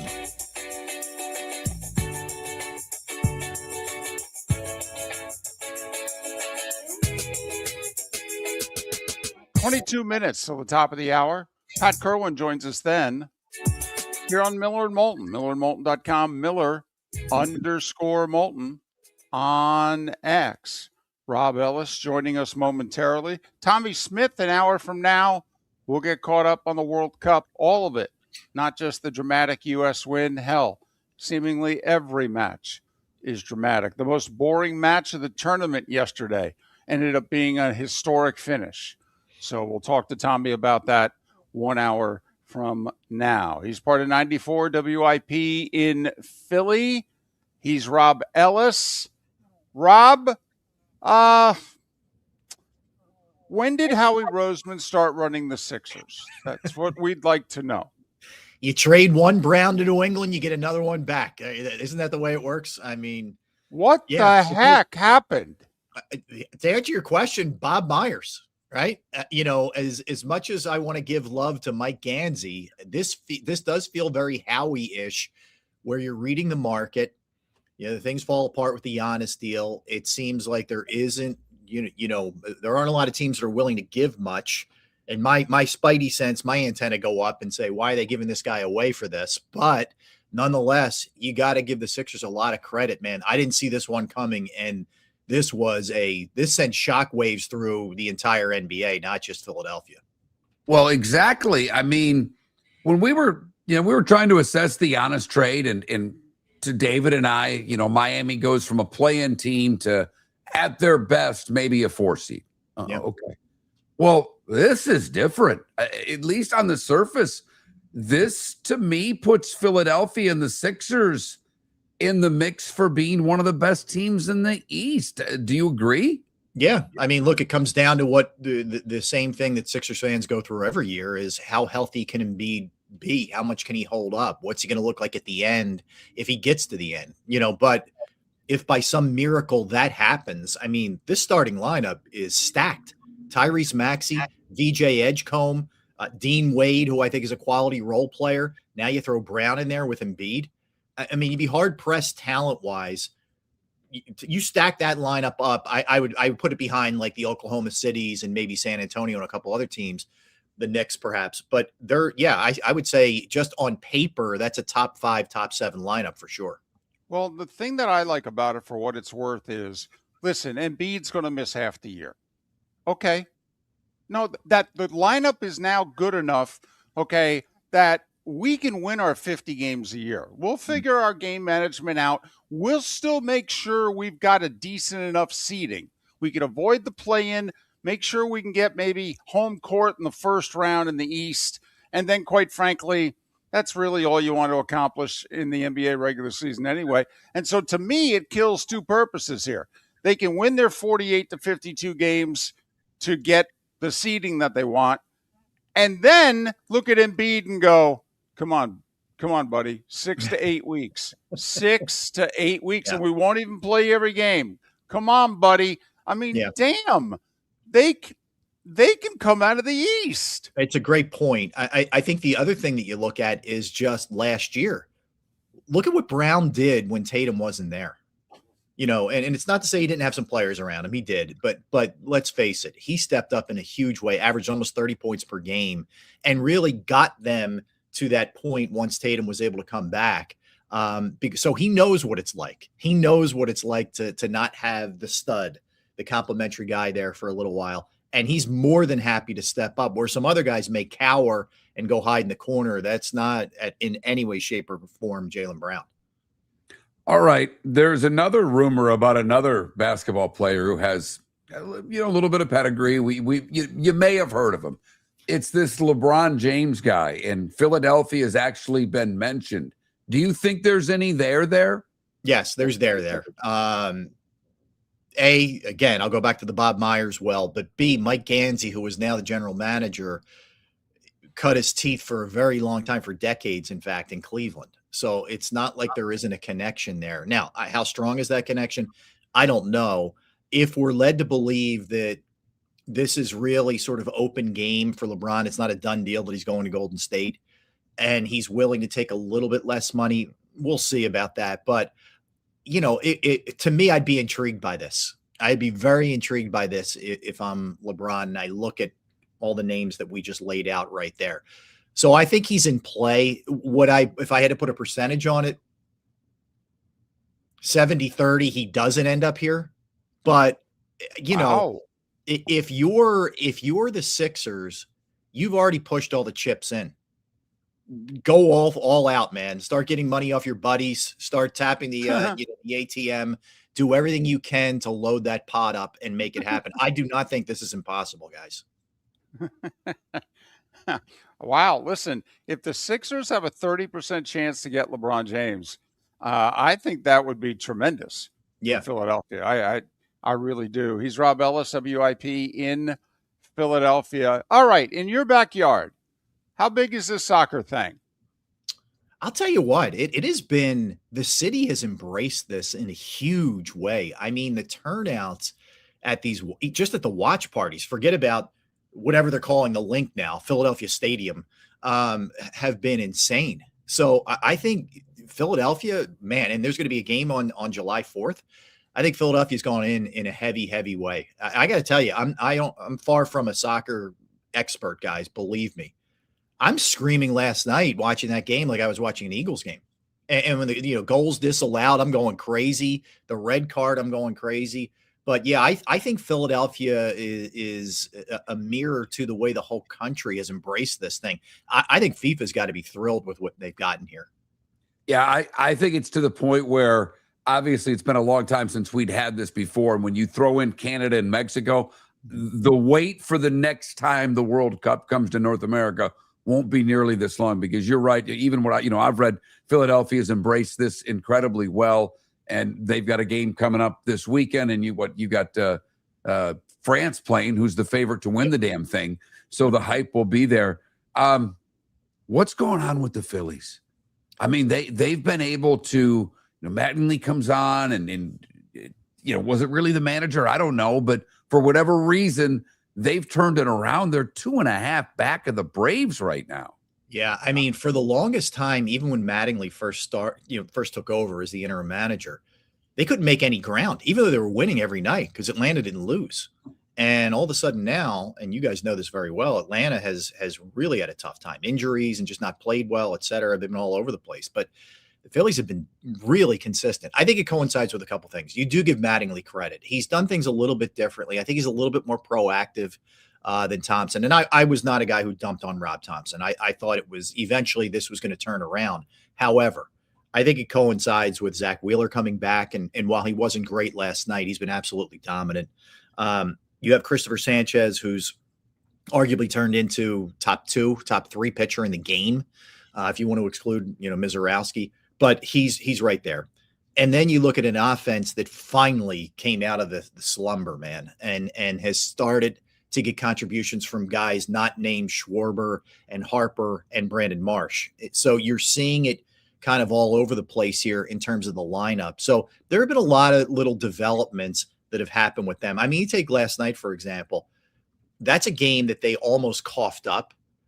But Alec Boehm played brilliantly in the field, in third base, where that hasn't always been the case. He's improved a lot, but I think he really saved the game. So this is what you need when you play 162. You got to get it from a lot of different folks. Trey Turner's starting to hit, although he's a butcher in the field, but he's starting to hit. So it's been a lot of little things. I think the one thing that I would say this team absolutely unequivocally has to have, guys, they've got to get a fourth starter, because Aaron Nola's cooked and they don't have a fifth starter. And what I would do, whomever I get for that role, would move over to the bullpen, because the bullpen, other than Duran, has been a little bit shaky. But that's what I would do in the playoffs. They still need that bullpen piece. You still confident enough in the offense? Because we've been talking for a couple of years now that their outfield, it's streaky, but when it goes streaky bad, it was the worst in baseball, and it couldn't hit quality pitching. And in the playoffs, that's what you see. Do you still have enough confidence in this year's bottom half of the lineup? The short answer is no. I still want a right fielder, and I let me put it to you this way: I want a right-handed bat in the outfield. You can move Brandon Marsh around, you could move Justin Crawford around, but I think this lineup lacks that. They are very left-handed heavy still, even though there have been other guys like I mentioned who have stepped up. But I don't trust that long term. I mean, they're using a kid, Gabriel Rincones, right now in right field. He's been okay. He's been okay. But they really don't have a solution in right field, and they haven't for a long time. I mean, they let Castellanos walk after last season, which was the right move. But their hope for Garcia, it never really materialized. Adolis Garcia, he didn't hit. He was a great fielder, but then he gets injured and he's out for the year with the shoulder. They could use that. If I was ranking, I would prioritize a pitcher, then a right-handed bat. And I actually think Dombrowski will do both. The question is, how impactful will that bat be? Because you guys know, man, hitting in general, but right-handed hitting in baseball this year, whoa, it is tough to come by. So I'm just going to throw out this one guy. There we go. Because we've only been talking about this for, I don't know, ever. Is this the year that finally the prodigal son comes home? Did they go get Mike Trout? You going fishing for Trout? Yeah, I am. The short answer for me is no. I don't think it's going to happen for a couple of reasons. I can't figure out what the heck Artie Moreno's doing. Like he should have gone to Mike Trout on bended knee and say, "Listen, man, we appreciate the service. It's been awesome." But I think it's probably time for both. You should go try to win one somewhere. We can get some good return for you. Let's make this happen. And it feels like neither party. I mean, Trout is extremely loyal, it feels like, to the Angels.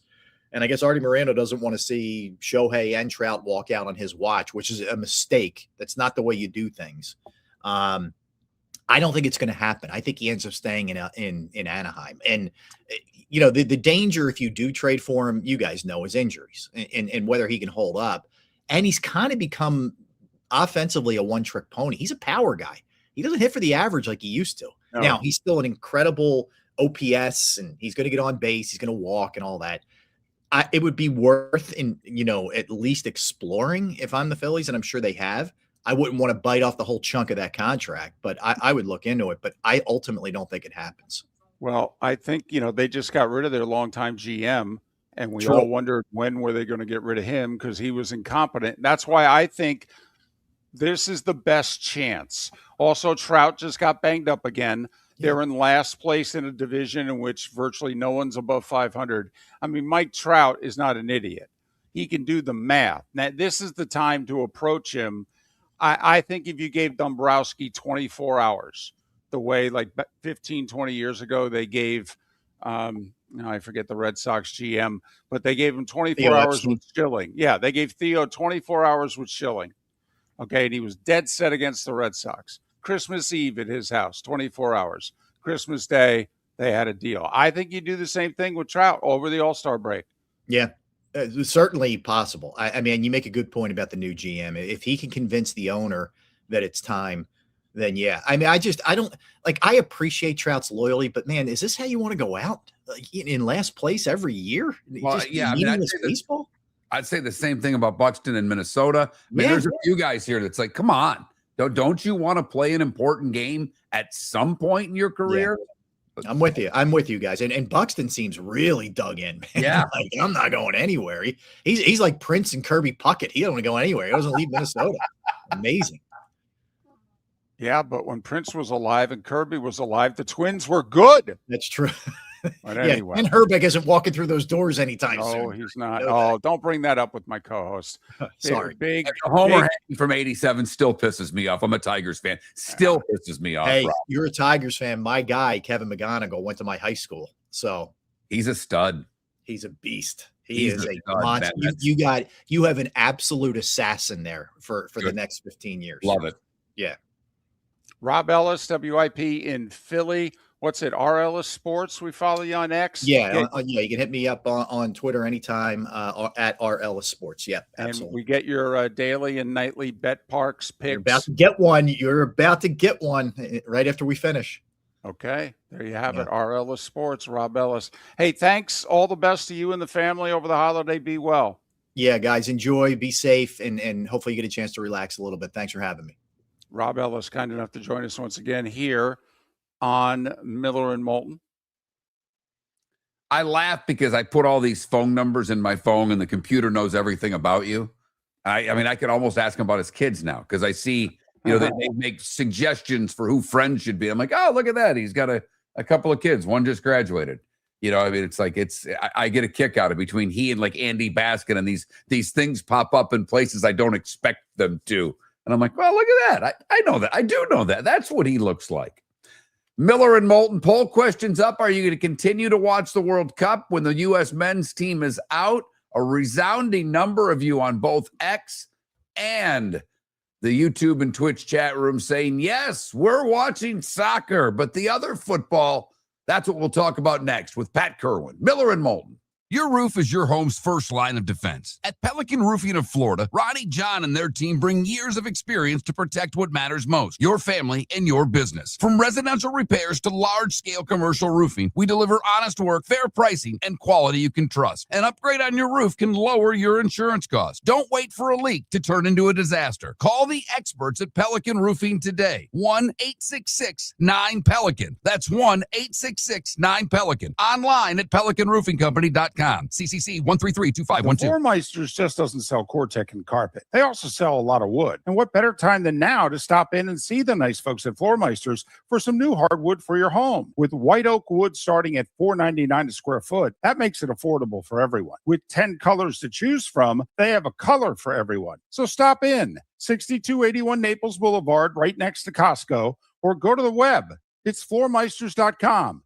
Floormeisters.com. Floor Meisters, just keeping it real. Mark Miller for Sleep Treatment Direct. They are helping me with sleep apnea. And by helping me, I mean curing me. No more CPAP machine. No more snoring. No more tossing. No more waking up exhausted. Their expert team got me the right treatment, fast and hassle-free. If you want to feel energized and get rid of your snoring, call Sleep Treatment Direct today. 444-1741. That's 239-444-1741. Sleep Treatment Direct. Sleep safe and sound. The Cape Coral Police Department is growing, and they want you to be a part of it. They're hiring new officers. Starting pay is between $74,000 and $90,000, depending on your experience. And with a $10,000 hiring bonus, you could be making $100,000. Enjoy paid holidays, off-duty details, plenty of OT opportunities. They're also hiring dispatchers and professional staff. So go to capecops.com. Capecops.com. Be brave, be best. Be Cape. No! This summer, there's only one place to experience the roar of the World Cup at the British Open Pub in Bonita Springs, your World Cup headquarters, where the team is bringing every match live. Full sound on every TV across the patio with daily food and drink specials from the opening match on June 11th through the final on July 19th. Catch the electric atmosphere for every England and USA match and all the matches in between at the British Open Pub, Bonita Springs, at the shops of Pelican Landing, where the World Cup comes alive. If you're a business who targets men, please know there is no better and more economical way to reach your target audience than us at Miller and Moulton. So let us help you make money. You can reach out to Mark at that Mark Miller or me at the David Moulton on X, or text us at 21,000. We have a proven product, a good reputation, and lots of quality segments that we can attach your company's name to. Miller and Moulton, we're like that old pizza box. You've had the rest, now try the best. Miller and Moulton, millerandmoulton.com. This is Miller and Moulton.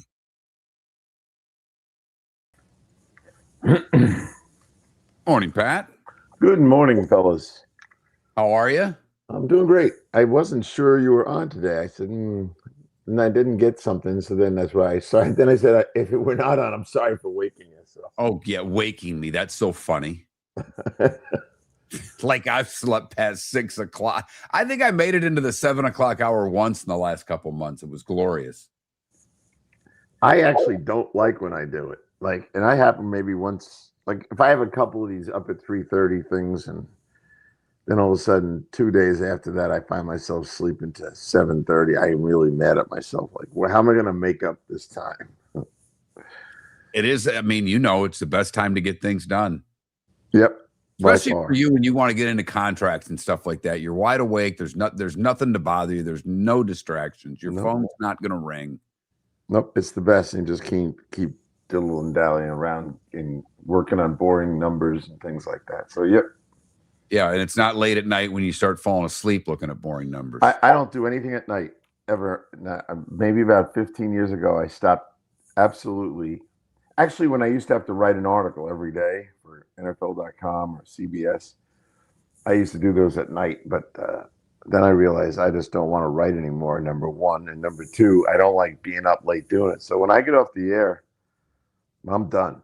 I don't do another thing. I try to watch sports on TV, take my wife out for dinner, whatever. And then I like to get up really early, to your point, and kind of crank it out till about 10 and then stop for a while. Or the other day, like I do like to sneak out on the golf course and play 9 at dawn, which is 5:18. I'm out. That would be that's the only thing about doing mornings. And down here it's too damn hot. Even in the morning, it's humid and sticky, so it doesn't really matter. But up there, when you can play in that cool air in the morning, man, that's fantastic. Yep. And I can play 9 holes in less than an hour. Oh, if you're by yourself, yeah, absolutely. Yeah. And no one's going out with me at 5:15. No one. That's very true, Pat. You night before at the bar, they say they are, but they never show. Yep, that's a fact. When my cousin does it, I call him at 5:14 and go, "Are you coming?" No, sorry, I said I was. Yeah. I like to play with 2 different colored balls, I told you so. Usually it's orange and a white. Okay, so you have a match. Like the orange always beats the white, which tells me, why would I use a white golf ball when playing with my friends? Well, if you played with an orange ball, I'd make fun of you for a while. I will tell you that, Pat. But I'm telling you, in the first 40 minutes, when you're hitting a ball straight away and there's no one with you, you need something that glows in the dark. Well, it's fun, and I mean, and I'm it's how many of the guys I play, and I hit the ball really high, but the guys I play with, and I'm the youngest guy I usually play golf with. A lot of them have switched to yellow, and they're like, I just see it better. I see the ball better. So do I, and I like using the yellow one. But when I'm playing one-on-one with no one, it's orange versus white. David, how are you? Oh, hang on. There you go. You there, Dave? Today I'm okay. Yeah, I can tell. I was listening to your last interview. You were rolling along good. You were rolling along good last week, too. Yeah, the voice, like 2 Wednesdays ago, started to come back. I don't know why. It's cancer. Who knows? I had a bad day yesterday. Came out of nowhere.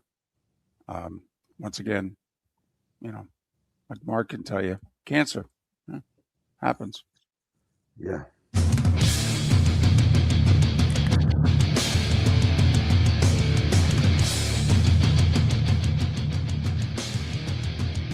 You're listening to Miller and Moulton, coming at you from the Floor Meister Studios. Floor Meisters, keeping it real. And now, here's Mark Miller and David Moulton. He's been our NFL guy for all of our 20 years.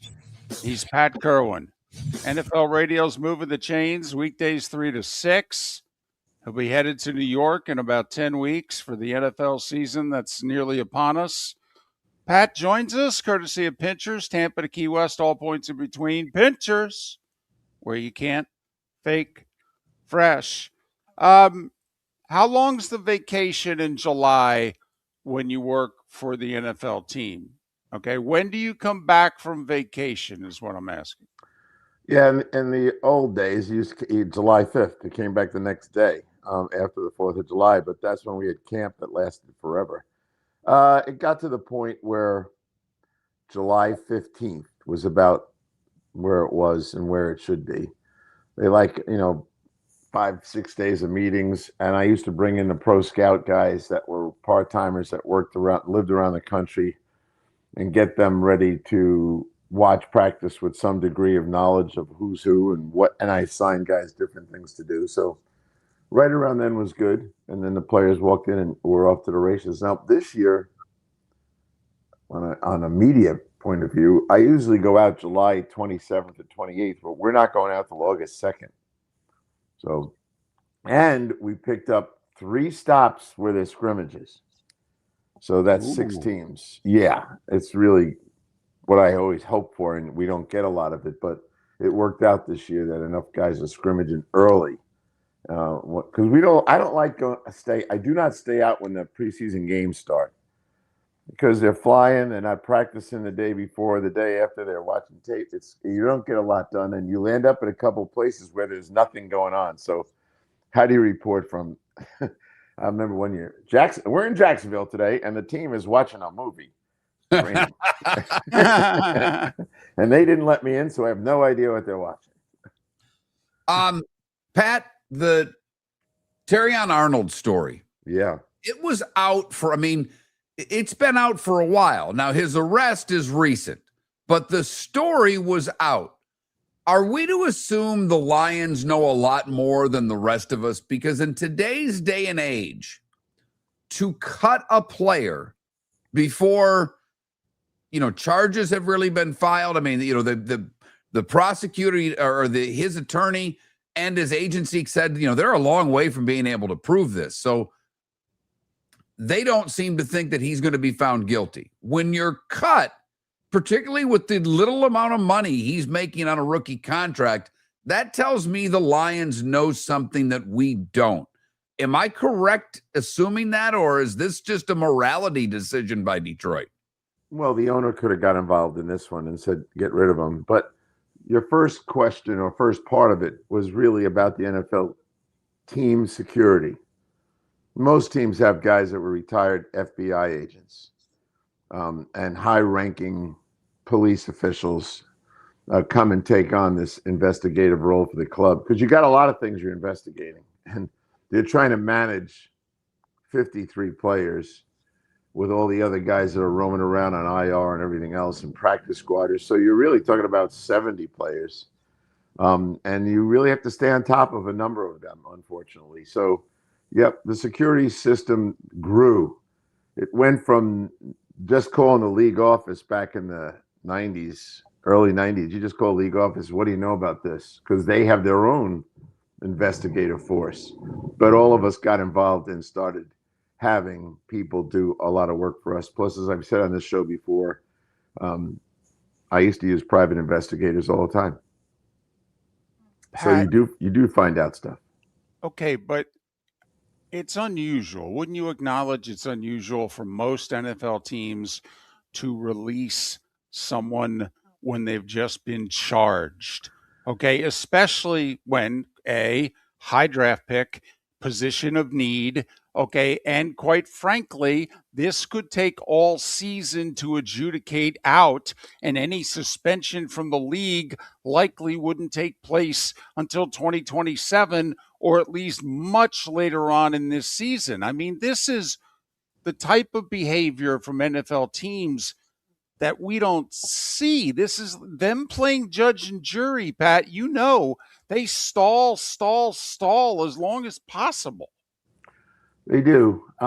So let's look at this person differently than others. He didn't play well enough to protect him. And this is the year you have to decide, are you going to put the option year on him, right? He had a couple of fines. He had a couple of things that I'm sure at the end of the day, the owner, whenever I see these things, and that's really your question, why are they doing it now? That what they're doing would make sense if they waited till they find out if he was guilty. But as I said, they have some of their own information. I guarantee you he lied to them about some things when they brought him in and asked him months ago. This has been out for, the rumors that he was involved in this have been out for months. The arrest is a week old, but we've known about this story for a while. Right. And how much of it did he suggest he was involved with? And I'm sure they felt like, can't trust the guy. And I say this about a lot of reasons, but coaches don't like distractions. And this coach, he has his team, and he doesn't mind getting rid of guys he does not think fit anymore. He was very good at it when he got there, and they have lived on that reputation of his instincts. And if he woke up and said, Arnold's not our kind of guy anymore, this is a coach that will say goodbye. Now, on the other side of this, I spent a lot of time for the last couple of days studying what should they do, because their secondary is a mess. And I do think That's the part of this, Pat, that it had to be lying, because Pat, we already went through what they did. They didn't replace him in the draft. They late in the draft, they picked some corners. So obviously they must have believed him or believed his story for a while, because they didn't look in free agency or the draft to make any replacements. Correct. So now what do they do? So here are my thoughts. I went through every available corner because I knew David was going to want to talk about this. We talked about it a little bit last week. First off, the guys who were on the opening roster this past season as the nickelbacks were Amik Robinson and Avonte Maddox. They're both gone. They're not even there. Then you look at Arthur Millette. He's too old. Forget him. And he's gone. Then you ask yourself, now, how many of you guys in the secondary do I want to keep? Not because I need numbers, but because they're good enough. When you do that, Russell will be kept. Rocky Sin will be kept, but hopefully as a backup. Abney, their draft pick, will definitely be kept. Do I want to put him on the field as a starter? No. He's a 5th rounder and 5'10". No. So I'm already up to the 2 guys I'd sign and sign them immediately. Not 1, but 2. And that would be Kenny Moore, which we talked about last week, and what's his name? Rasul Douglas. Those 2 guys come in right now and be factors on this football team. Then it's like, well, are they as good as Terrion Arnold? Go watch Terrion Arnold. I did. He was no great shakes last year. Nice name, big reputation, not that productive. Well, I don't know if this is, me being naive, hopeful, because I'm a big transparency guy, but I think it would benefit the Lions.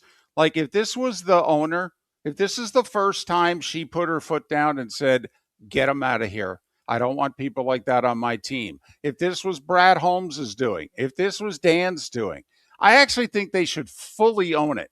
Like, their fan base right now is looking around wondering, wait a minute, why did we do this and do this now?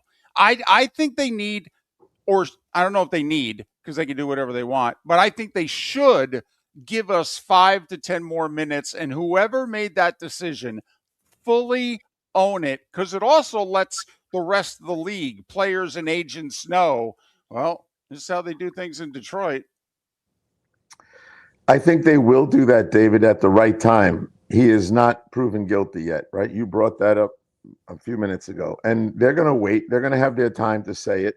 In the meantime, they need to secure talent to get the season going, because the offense is good enough to win.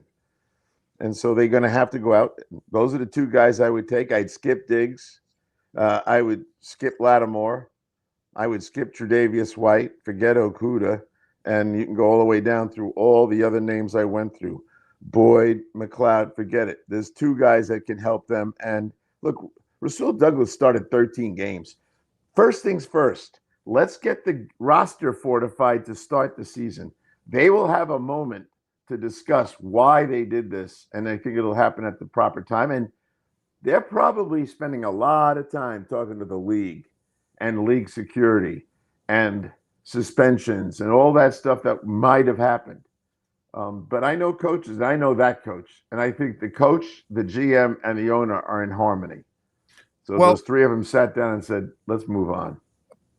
Look, I know you and David both picked Detroit to win the division, and I'm not holding you to it because everybody can change their mind.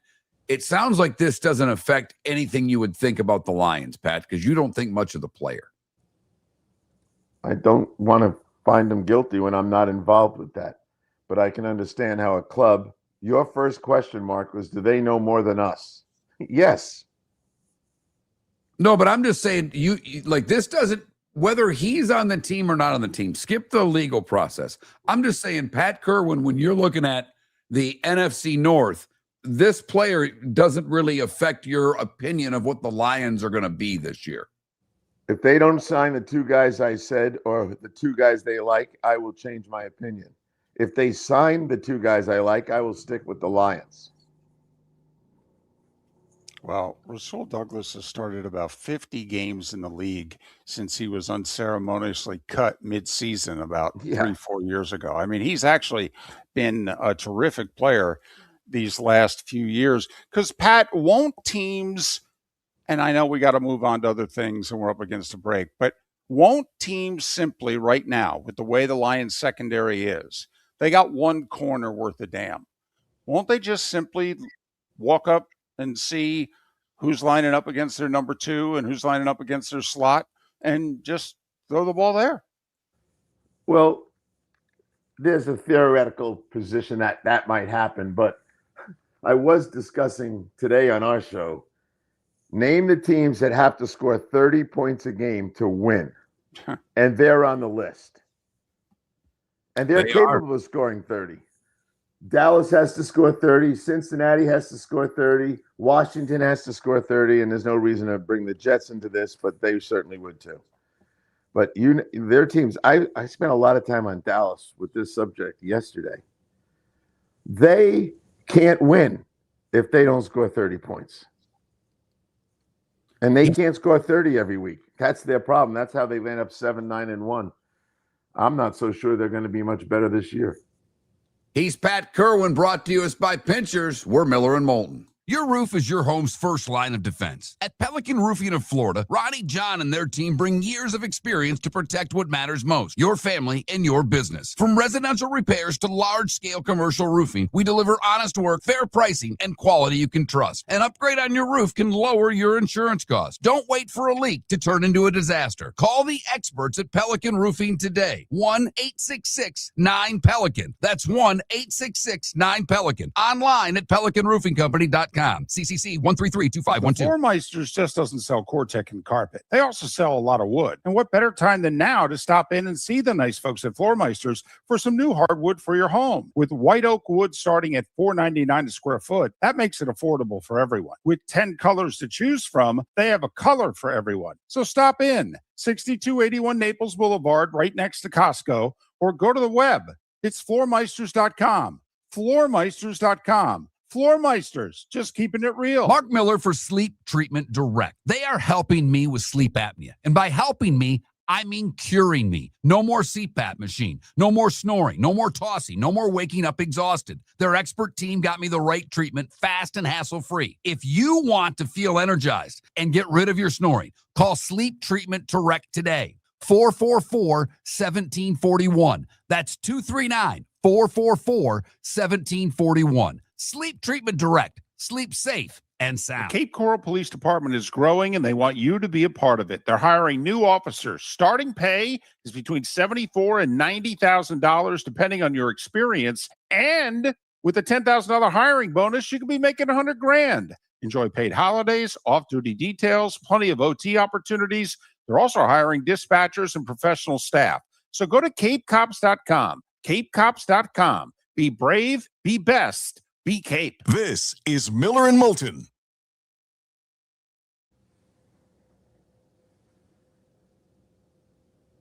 You know, Pat, I know you, and I didn't mean to put you under the gun last week talking about your position shows, but you've got to get into contracts or positions or like the 30-point thing, because I just looked at one of the websites I use for NFL news. Of the 6 stories they have, none of them are really about football. No, they're in that mode. We were in the middle of breaking down the tight end rooms because it's a growing position. Number one, we had 20 drafted, 28 changed teams. That's 48 new faces in tight end rooms. And first, you got to describe to the listeners, what does the room need? Well, it needs a wide tight end, big guy that can block. They need a move tight end, and then they need a utility guy that can play a little fullback, all that stuff. So when you start looking at the room, not just the star, some of the stars don't have enough behind them to make the room any good. So, like, I like Pittsburgh's room. I actually like the Raiders' room, as bad as they are. But Bowers and Mayer, and they even have Ian Thomas still there, who's a utility guy. So we're having that conversation today. We gave him time to go home and look at it. But so once we get done with the tight ends, we already talked about the quarterback rooms. You need a developmental guy. You need a backup veteran. We all know the parameters, but people don't know the parameters. And they're forever coming at you going, well, you know, that guy's great. I go, yeah, he's all alone, though.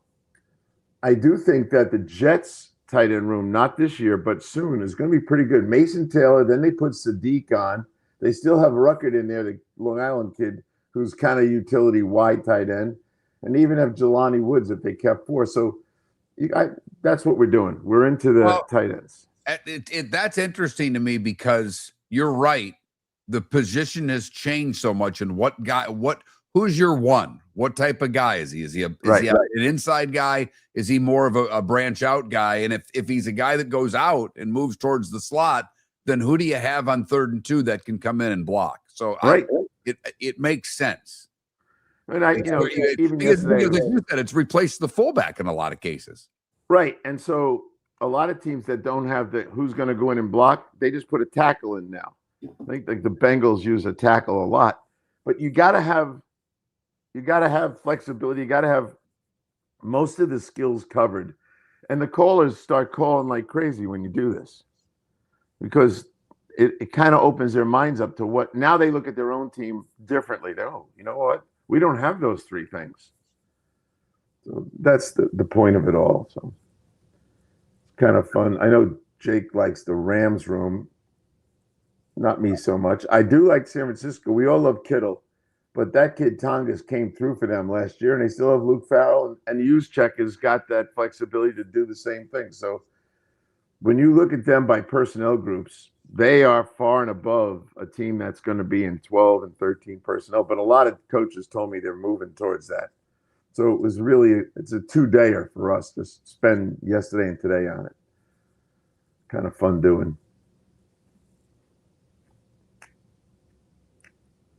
And that is, it's funny. You can now Juszczyk, you put him in the tight end. Oh, I get it. He's a fullback, but I mean, it does make sense that because he's versatile, he catches the ball, he can do he lines up as the wing and the backside tight end a lot.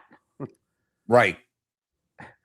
I said to Juszczyk one time, he said, there's no franchise tag for fullbacks, but there is for tight ends. You need to count how many times you lined up at the line of scrimmage. That's how Suggs got the defensive end deal over the linebacker. Oh man, when we were looking at the nothing like, you want Cowboy callers? I can get them in a minute. Just start telling them why they're not going to have a better record. They're going to be a good team, better than they were, but they got 2 streaks of games that are brutal. Early on, they go Baltimore, Houston, Tampa, Green Bay, Philly. Then they take a bit of a breather, and then they go Philly, Seattle, Rams, Jacksonville. How many are they going to win? Well, we said when schedules came out, the Cowboys, because I think that first stretch is like weeks 2 through 6, and we're like, they got to beat the Giants. They need that win. They absolutely have to win the first 2, Giants and Washington. If they don't beat those guys, they're in for a longer season than I said. And I do think this is true. You guys are criticizing me for this, but got you.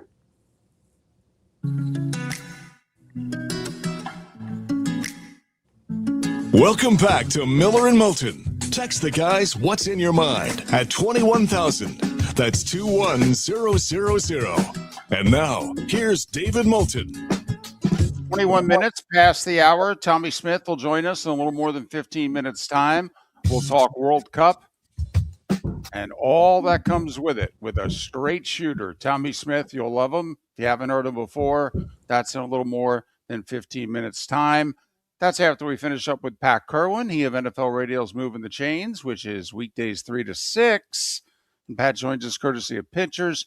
Tampa to Key West, all points in between. Pinchers, where you can't fake fresh. Pat, we were talking about a lot of things during the break, and one that I probably should have brought up during the break, but I know you love this sport, and I'm guessing you know about this story. There is a giant rugby player in Australia that is quitting rugby at the age of 22 to pursue an NFL career.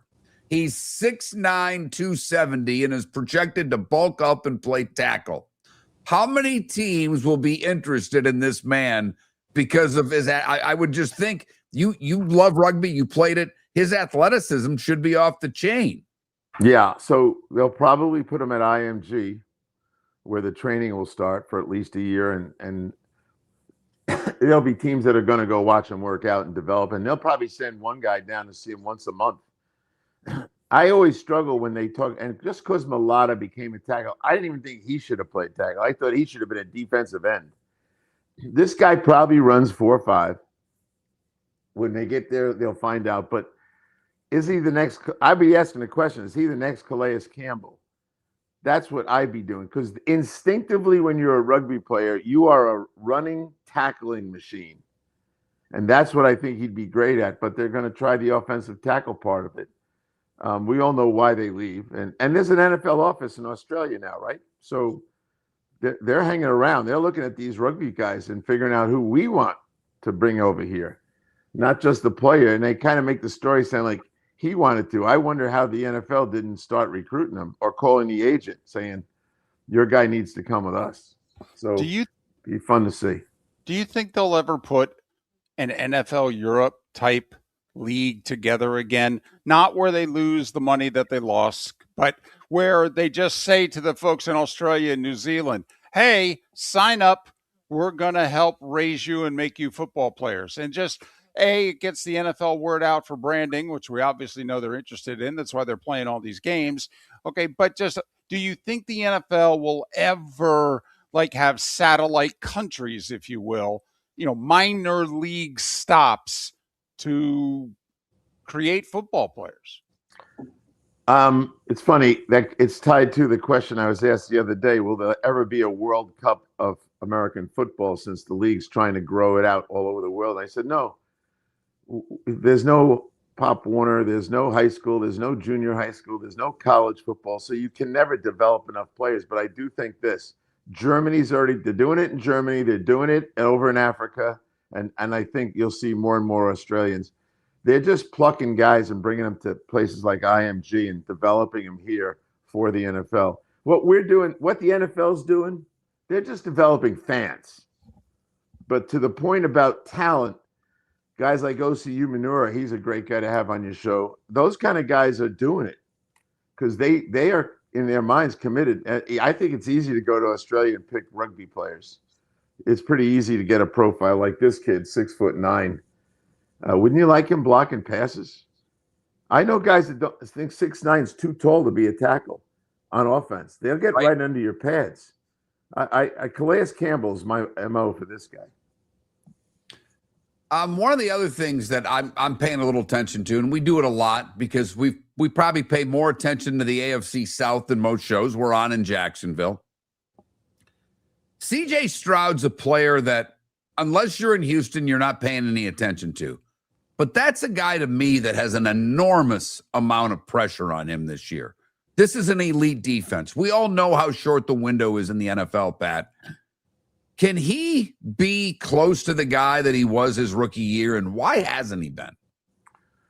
Well, they fired a coach after he led him to that rookie season, and the next year they couldn't block anybody, so they fired the coach.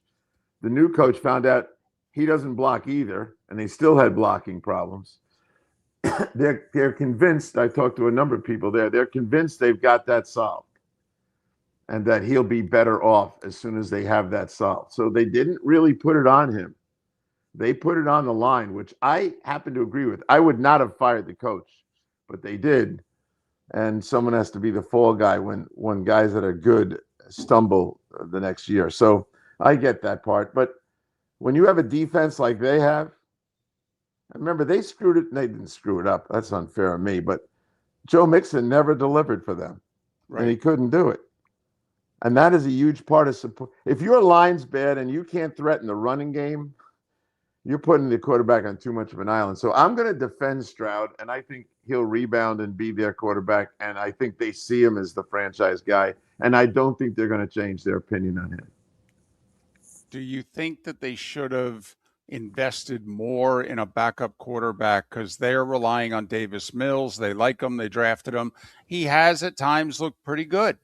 Okay, but to me, that's where Joe Flacco should be because they can win a Super Bowl.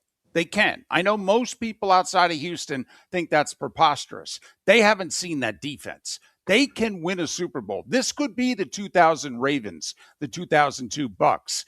Okay, but they can't screw it up at quarterback. Joe won't screw it up. The other guys could. That's a fact. I wouldn't argue that. I'm a big fan of Joe being my backup quarterback. And I get it. And so there's not many teams that I like the backup quarterbacks, like the guy in San Francisco, certainly like Joe. They do like, and you know it, they like Davis Mills more than we do. Yes, they do. So when you ask those guys, they think they can win with Davis. Now, the three of us can sit here and say, there's your Achilles heel. But that's how they see it. I mean, you look at some of the teams. Name a team in that division that has a backup quarterback that can win. There isn't one. So Davis might be number one of the backups. You know what? As Coach Bowden once said, David, that's a dadgum good point. It really is. No one can say dadgum like you, though. That's the best part of it. You know, and obviously CJ Stroud a lot of pressure, but Trevor Lawrence has just as much because this is his team now. They've moved some things around. I know he had a good year last year. I don't think it was a great year, but he has good receivers. I don't know how great the line is, but the running game's not as good. So that puts more pressure on that quarterback too. Yeah, you know, I think we're going to look back and scratch our heads going, why'd you let I don't know how you went. I'm going to pronounce it ATN. I don't care about the new one. Even one of the coaches there told me, well, I'm calling him ATN. So will I. You can't wait 23 years to change your name pronunciation and expect me to follow suit. I'm not that smart. I agree. If you're an actor, maybe, but not an athlete. I'm totally No. Come on. Now, my radio partner's from Louisiana, so it was natural for him. I think he knows some of his cousins. But no, it's there's a vulnerability with them. But the thing I like about Liam Cohen is he looked at that team and liked it. And he really didn't change a lot. The running back's gone, but most of it's all back in action. And you don't really have to play Travis Hunter at receiver full time. And they can say whatever they want. They don't need to. Parker Washington and Jacoby and Brian, they're fine. They can get by with that. Maybe a package or two for Hunter. But Hunter, and I talked to Jeff Logan about this the other day. He thinks he's physically capable of doing it. I don't. Playing 120 plays. All you have to do is look at how many offensive and defensive plays they had last year, and he would have to average darn near 100, even with a couple of breathers for water. 100 a game, and they've got like 4 games, I believe, on short weeks. You're going to play 200 plays in 5 days? I doubt that. Listen, if he was healthy at the end of the year last year, they couldn't get a stop the whole fourth quarter against the Bills. They needed a corner, not a wideout. Okay, we're counting on him as a corner. Pat, as always, we appreciate it. Happy 4th to you and the family. Be safe if you're traveling, and we'll talk soon. Yep. Happy 4th of July to you guys. God bless America. See you, man. Tommy Smyth, he's next. Miller and Moulton. Your roof is your home's first line of defense. At Pelican Roofing of Florida, Ronnie John and their team bring years of experience to protect what matters most, your family and your business. From residential repairs to large-scale commercial roofing, we deliver honest work, fair pricing, and quality you can trust. An upgrade on your roof can lower your insurance costs. Don't wait for a leak to turn into a disaster. Call the experts at Pelican Roofing today. 1-866-9-PELICAN. That's 1-866-9-PELICAN. Online at pelicanroofingcompany.com. CCC 1332512. Mark Miller for Sleep Treatment Direct. They are helping me with sleep apnea. And by helping me, I mean curing me. No more CPAP machine. No more snoring. No more tossing. No more waking up exhausted. Their expert team got me the right treatment, fast and hassle-free. If you want to feel energized and get rid of your snoring, call Sleep Treatment Direct today. 444-1741. That's 239-444-1741. Sleep Treatment Direct. Sleep safe and The sound. Floormeisters just doesn't sell Cortec and carpet. They also sell a lot of wood. And what better time than now to stop in and see the nice folks at Floormeisters for some new hardwood for your home. With white oak wood starting at $4.99 a square foot, that makes it affordable for everyone. With 10 colors to choose from, they have a color for everyone. So stop in, 6281 Naples Boulevard, right next to Costco, or go to the web. It's floormeisters.com.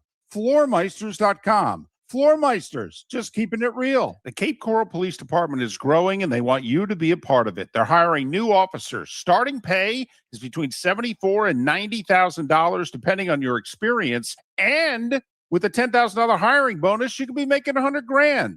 Enjoy paid holidays, off-duty details, plenty of OT opportunities. They're also hiring dispatchers and professional staff. So go to capecops.com. capecops.com. Be brave, be best, be Cape. This is Miller and Moulton.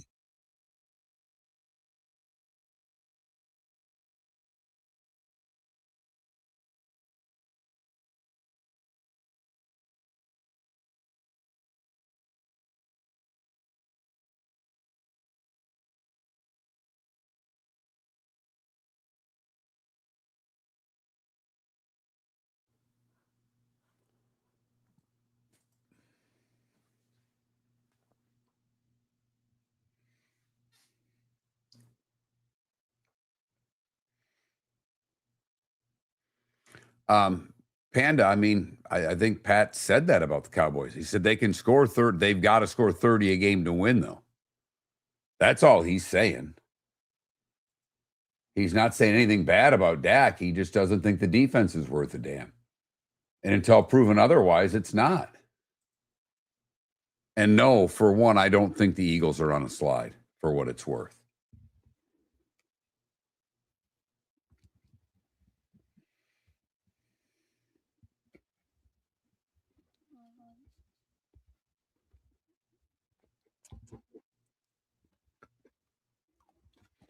Well, Big OC, I think they're right there.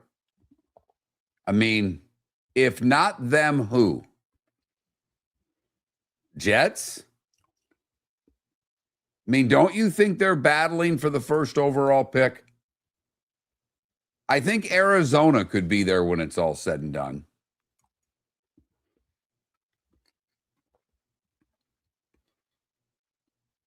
The other thing I don't think it's anybody in the NFC East. Sorry, David, but I think all four of those teams. I don't think anybody's battling for the first overall pick. Also, the other thing that works against Arizona is that division. Right. Whereas you look at Miami and you go, well, they got the 2 games against the Jets. Can they get one of them or both of them? But you look at Arizona and you go, oof.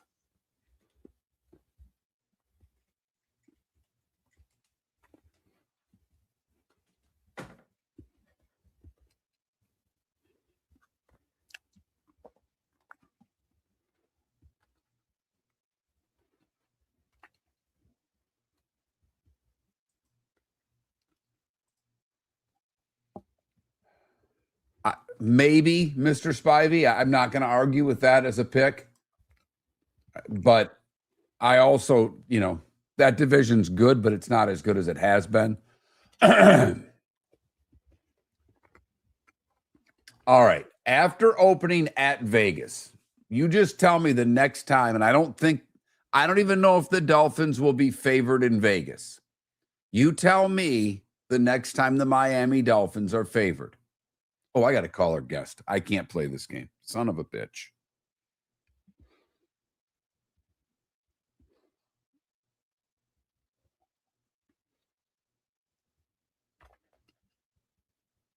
I'm just going to say this about Cleveland.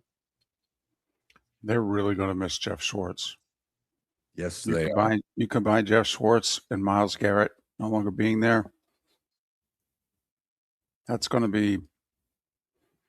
be a very different defense. They'll still be fine. They'll be good. But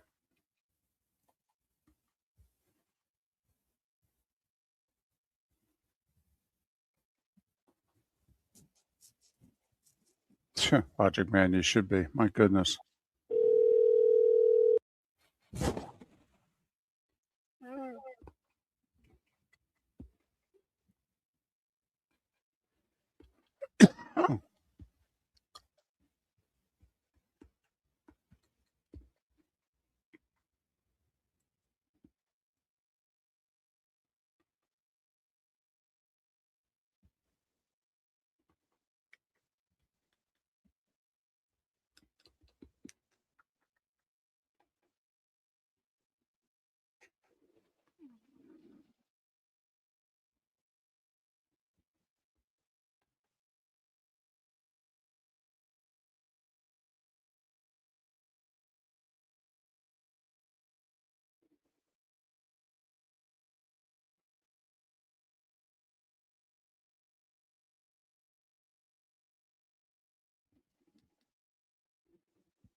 Welcome back to Miller and Moulton. Text the guys what's in your mind at 21,000. That's 21000. And now, here's David Moulton. 22 minutes to the top of the hour. Tommy Smyth to talk soccer. He does so on the SiriusXM FC channel. He does so on ESPN. You can follow him on X at Tommy Smyth, SMYTH ESPN. Tommy Smyth, ESPN. Tommy, it's David and Mark.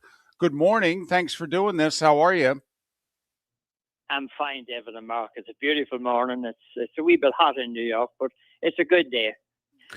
Well, let's talk first about yesterday and the U.S. team, because while everything in group was wonderful, they needed to win last night. Last night was important. Everything was for naught if they lose that game, and they had to deal with some adversity.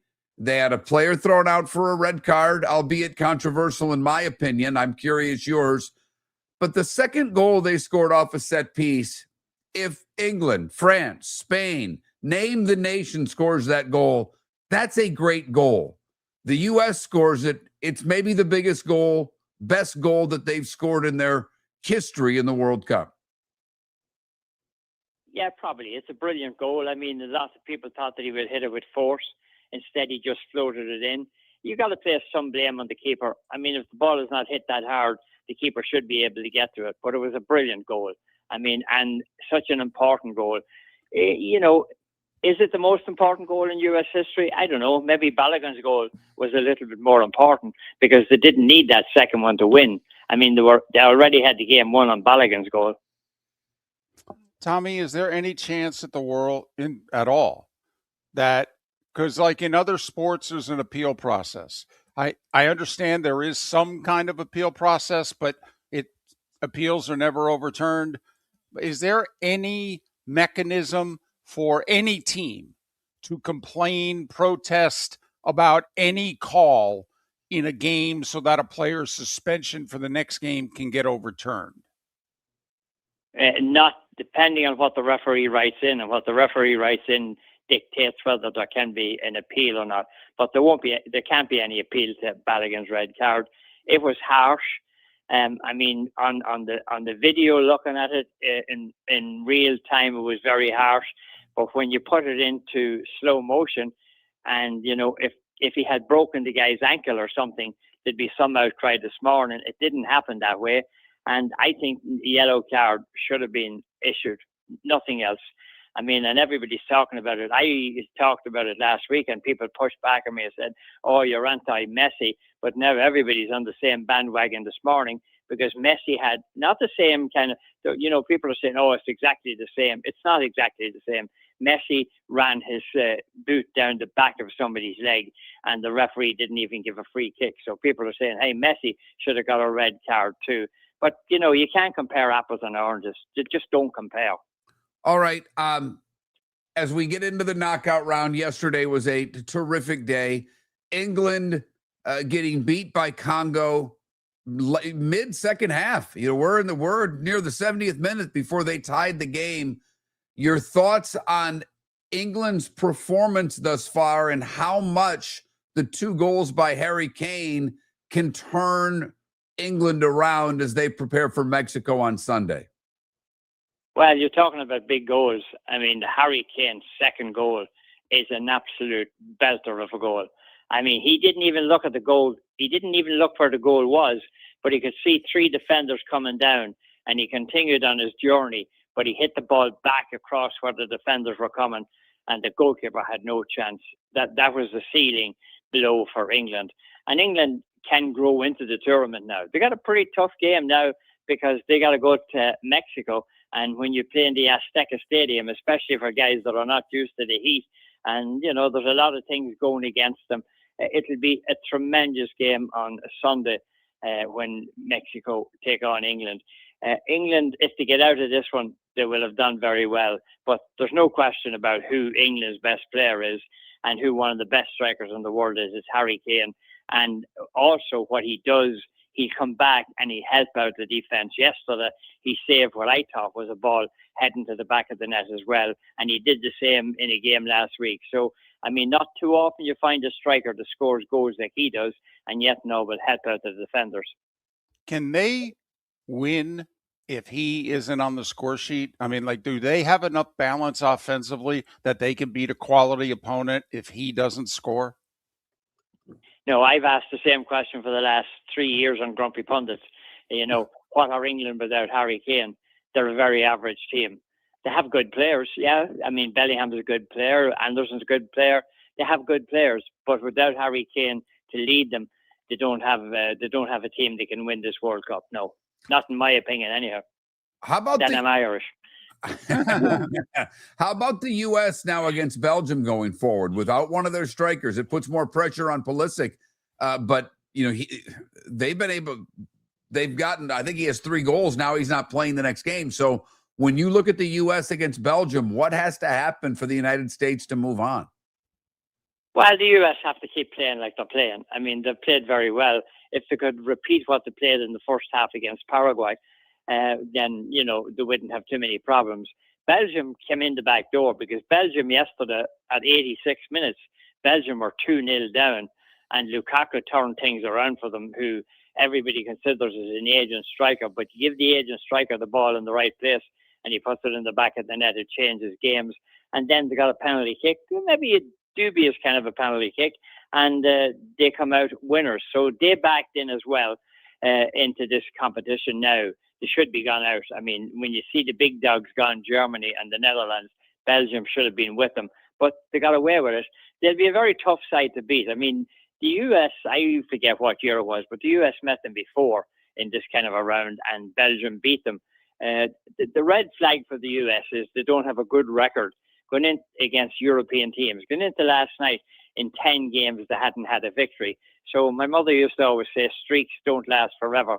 And that's what happened last night. So they broke the streak now, and hopefully they can keep it going. I think it's a kind of a, if I was a bookmaker putting the line on the game, it'd be a toss-up for me. It's a toss-up. It's certainly a game that the US should, on their best night, be capable of winning.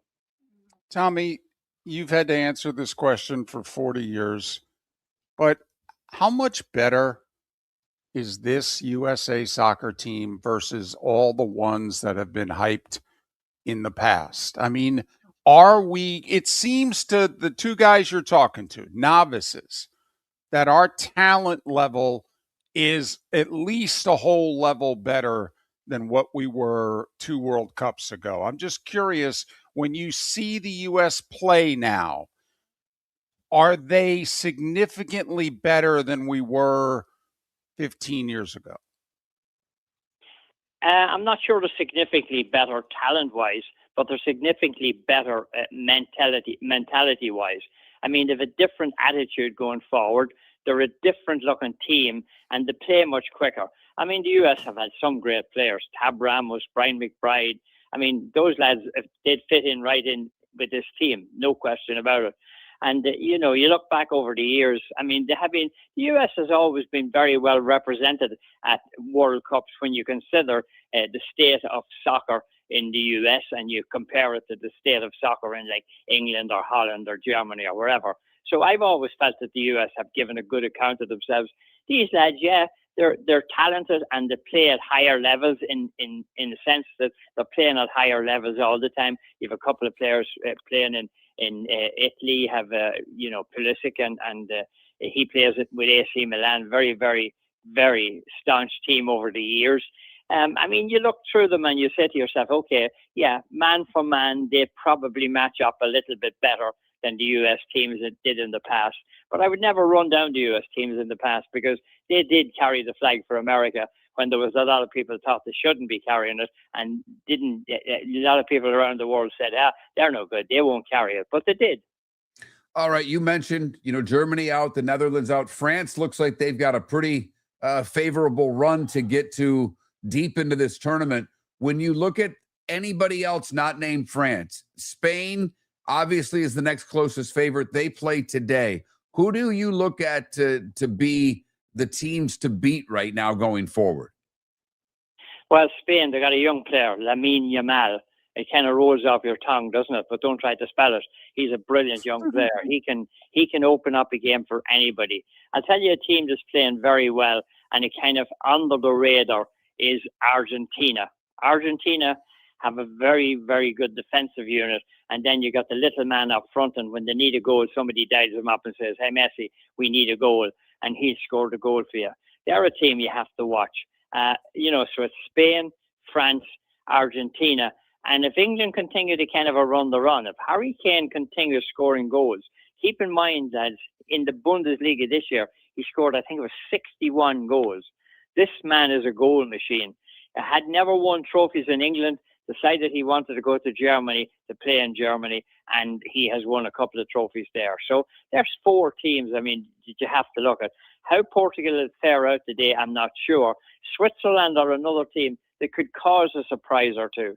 But I would say, at the moment, it's 7-4 the field, which means France now are 7-4 favourites to win it all. And I'll tell you one thing, it's going to be very, very hard to stop them. Messi surprise you? I know we probably never should be surprised by guys who are on the short list for all-time greats. But, let's face it, 4 years ago, we all thought that was going to be his last World Cup, but he goes out with the title. And yet here he is now, and he's tied for most goals in the tournament and a team that's a real contender. Yeah, and he's had a great life down in Florida, and standing to him now, I mean, there's something to be said for going to Florida. Messi has proved that, hasn't he? I mean, there's no question about it. The man is one of the greatest ever played the game.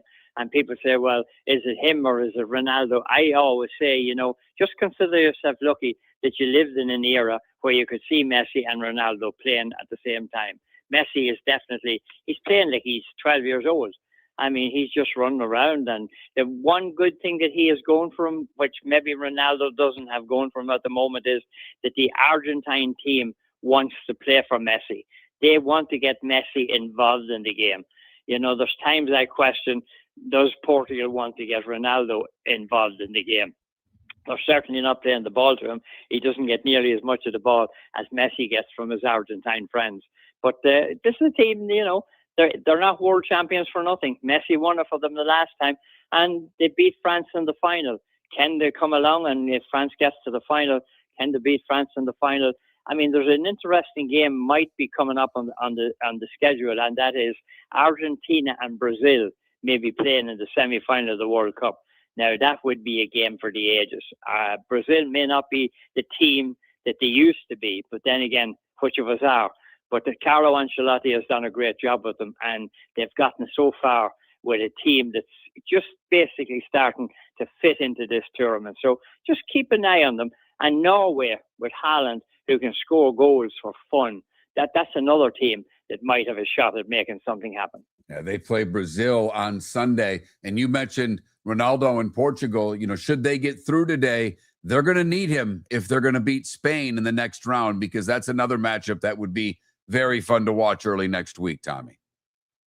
That's for sure. I mean, Spain, they kind of, you feel when you look at them that they've tied the ball to Yamal's foot, and he just won't let anybody take it away from him. He's that good, and he's just turned 18. I mean, he has been playing with Barcelona, and if you can make Barcelona when you're 17 years old, you're playing well, because Barcelona won the championship in Spain again, and he is a great player. So Spain will be a big danger to anybody in this tournament.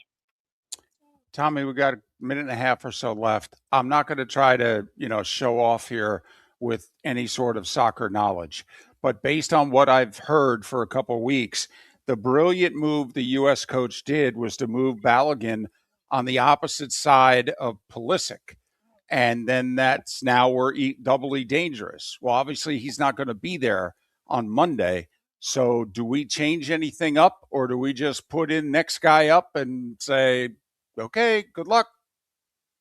Well, that's what the U.S. players are saying, next guy up. I mean, you start to get players rattled if you start saying, oh, one guy is going to cost them the game. And a lot of players in this team are saying, yeah, we're here too. So it's next man up. And the question is, who is he going to play? Who is going to be the striker? And I mean, moving Balogun away from Pulisic open the thing up, because, if you have two men on the one side, then you can defend them much easier. When you got two danger men, when you have one man on the right and one man on the left, well, then you got to spread your defense across to cover the two of them, which will open up holes in the middle. So that's basically what they're thinking. Now, whether it'll happen or not, who knows? I mean, Pulisic didn't really have a great game last night. Pulisic was an ordinary player last night. There was none of those great runs. And I mean, I would like to see him making those great runs that he makes, especially in the game against Paraguay. And look at, guys, aren't Paraguay a story? The US beats them 4-1. And what did Paraguay do? They go out and they knock Germany out of the tournament. Are you kidding me or something? Tommy Smyth, ESPN, SiriusXM FC. Follow him on X, Tommy Smyth with a Y, ESPN. Tommy, all the best. Have a great holiday. All the best. Have a great 4th of July. Take care, guys. Go!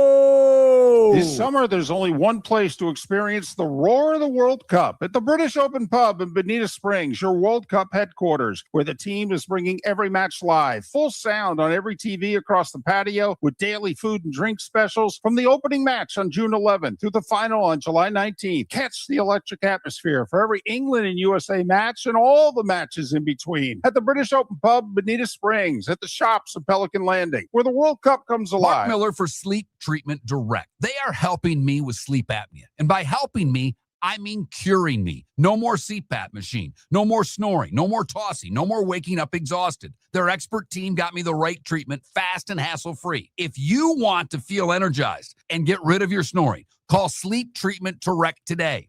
444-1741. That's 239-444-1741. Sleep Treatment Direct. Sleep safe and The sound. Floormeisters just doesn't sell Cortec and carpet. They also sell a lot of wood. And what better time than now to stop in and see the nice folks at Floormeisters for some new hardwood for your home. With white oak wood starting at $4.99 a square foot, that makes it affordable for everyone. With 10 colors to choose from, they have a color for everyone. So stop in, 6281 Naples Boulevard, right next to Costco, or go to the web.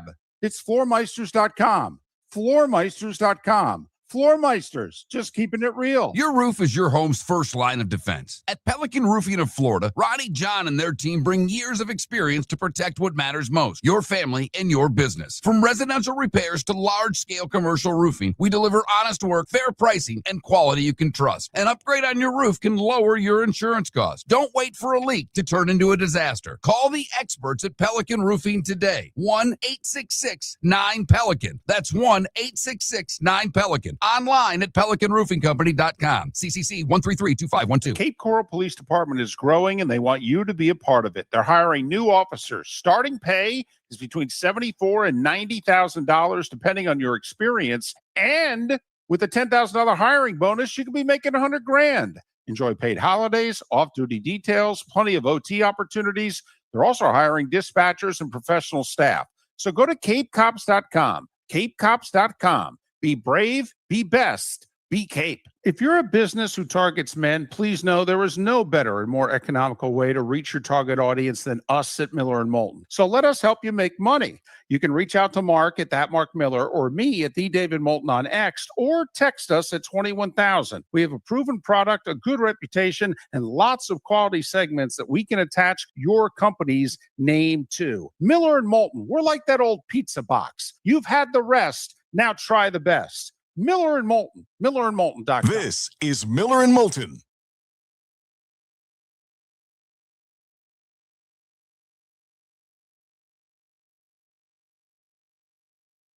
Sonny, I don't think fans would ever get behind a team playing a team from South America in Miami.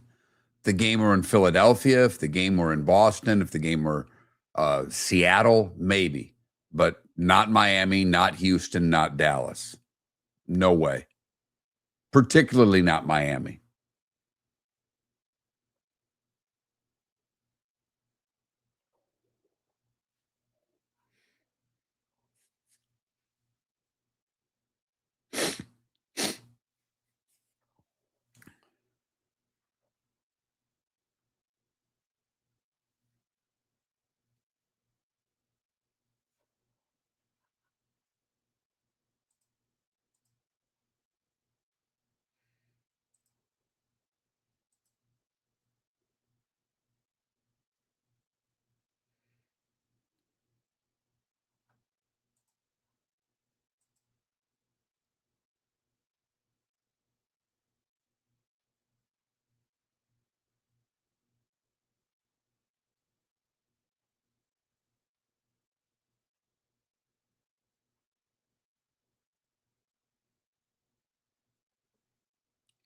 So I should wait for David to come back because he loves Wimbledon and Ambien. I don't know. He looks like he's went back to bed, but I had to laugh yesterday. I finished playing golf, sit down at the bars, we're settling up, and Wimbledon was on.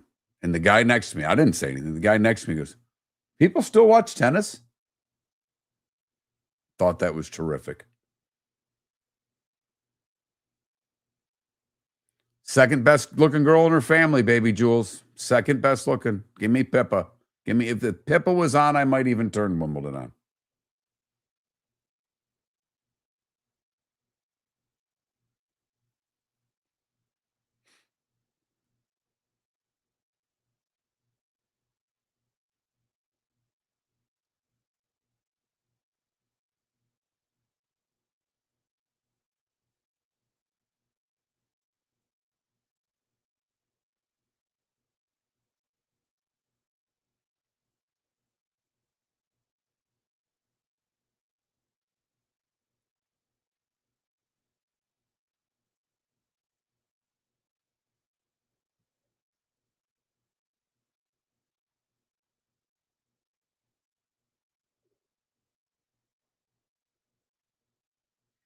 I did all the stuffing of the dogs yesterday.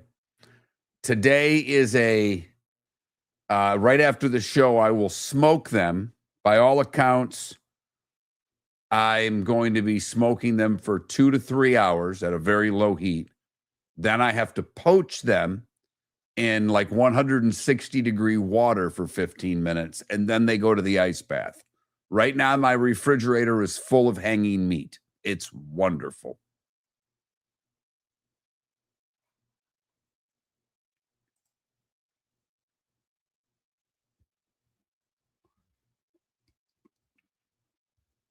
You know how sometimes when you walk in a room or what have you, and you catch a conversation at a certain moment, it was awesome to just put the headphones on and hear you say, "Right now, my is filled with hanging meat, and it's awesome."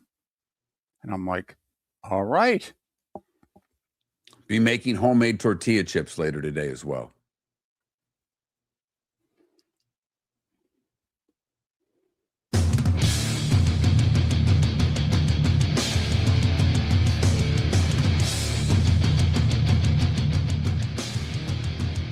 You're listening to Miller and Moulton, coming at you from the Floor Meister Studios. Floor Meisters, keeping it real.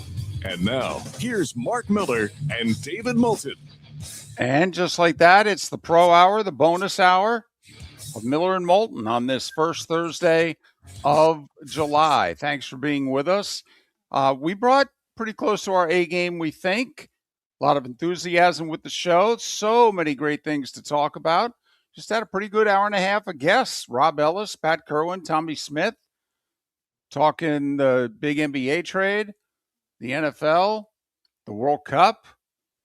Miss any of it? MillerandMoulton.com. It eventually ends up there sometime in the morning, usually quickly. So there you have it. You know, David, I try to keep up on what's in with the kids these days. The kids? Yeah. And Okay. I reached out to the kid today. Not my kid, but younger than my kid. Because we spent a segment talking about the Jaylen Brown trade. Actually, two. I mean, you and I talked about it. You went nuts. And then we talked to Rob Ellis about it. And I agree with what you said. I didn't really have much to add. It doesn't make any sense to me. So I'm like, you know what? Let me go to my NBA buddy. The one person that I know well that likes the NBA more than any other sport. Our old producer, Felipe. I'm like, maybe he's got a take on this that I've not heard. He sometimes says some stupid things like I can fly a plane. Right. Ain't never living that one down. No. We have listeners who still, in the chat rooms are not letting him live that down. I mean, forget the hosts. When the listeners are bringing up 4-year-old quotes and you're like 25 years of age, you're screwed. But I sent him a text this morning, and it was right after our segment on it. Because I know he's got a job. He's up reasonably early now. He's becoming a man. He's not a child anymore. Right. And I mean, I think grandma's still making breakfast for him every day, but that's beside the point. Exactly. And I just said, explain the trade to me. Like, how does this happen? I mean, Celtics got fleeced, right? Are we missing any? Is there something that you see that we haven't talked about, basically?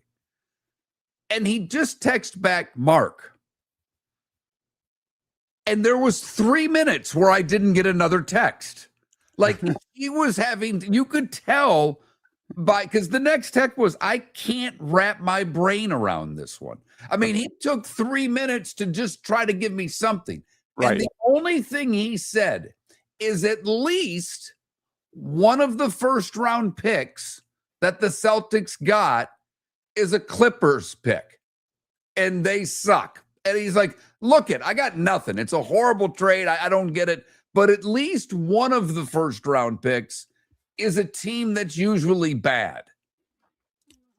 Here's the thing where I just had to stop last night and go, okay, you just forget it. You bring it up with Mark, see what he has to say. Maybe you're totally wrong. Maybe the chat room will, bring up some things. But here's what I really don't understand. This is the best deal. This was the best the Celtics could do for a top 15 player in the league. All right. Not yet 30. All right. He's got 3 years left on his contract. All right. You can, by the way, by NBA rules, extend him an extra year coming up in about 2 weeks. Okay. So, I mean, if you want, you could have him under contract for 4 more years. This is the best, 2 first-round picks. Okay, when you see 4 draft picks, that ain't, 2 first-round picks, 2 first-round pick swaps. That's 2 1s and 2 2s. Well, who cares about the 2 2s? Okay, they only got 2 first-round picks in dealing Jaylen Brown, and they got a 36-year-old over the hill, often injured, small forward. They needed, if they were going to get a player in this deal, they need size. I don't get it. Here's the other thing. Look and Bobby Marks brought this up and took all kinds of criticism because he got attributed to saying it was, it turned from him saying, I talked to an analytic guy to Bobby Marks said, here's what the analytics say. How it turned into that, I have no idea. It did whatever. Right. But if you're Jaylen Brown, who came after Bobby Marks pretty hard, wanted him to name sources, he's not going to. But David, can you just work with me here on the Jaylen Brown side of this? Skip everything you said. You're right. It's inarguable, okay? So we're just going to take this that Boston got fleeced. Okay. Jaylen Brown's got in his head now that analytic guy thinks he sucks. Players all look for that edge. Some are better at it than others. We all know this.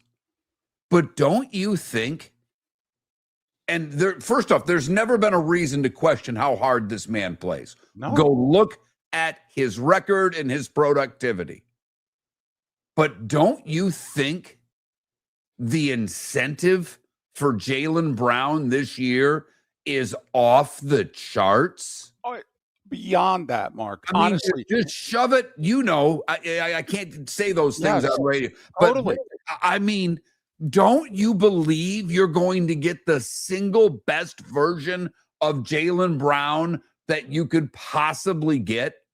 And I don't like NBA regular season. I really don't. How much would you pay for a ticket for the first Philly game at Boston? He's going to go for 60. And they're going to keep giving him the ball, too. You're damn. Maxi's going to drive and kick the whole day. Embiid might not dunk to give him the ball to shoot it through. Embiid might have 32 assists. Right. Seriously. He might catch the ball in the post. He might be like, hey, you want to see an old-time game, how Chamberlain and Russell used to play? Let's watch the Sixers tonight against the Celtics. Yeah, Embiid in the role as Chamberlain and Russell. This is how they used to play back in the 60s and early 70s. Unreal. I mean, I'll watch the first regular season game between those two teams. Like that I'm interested in. Come on, tell me a general manager didn't call up Brad Stevens and go, hey, I'm being serious here. I just heard a rumor about this trade. That's not official, is it? We can make a counter offer? They're like, no, the deal is done. What do you mean the deal is done? You mean that's all you got for him? Right, and I'm questioning Detroit. Like, name a team. I mean, just looking in the East, Detroit. Okay, Miami maybe can't do it financially. Atlanta, Indiana. I mean, name the damn. Maybe not Cleveland because they've got players, but you know what I mean. Cleveland, the Knicks. Who else can't? And I'm not saying they wouldn't, but seem good enough at that spot.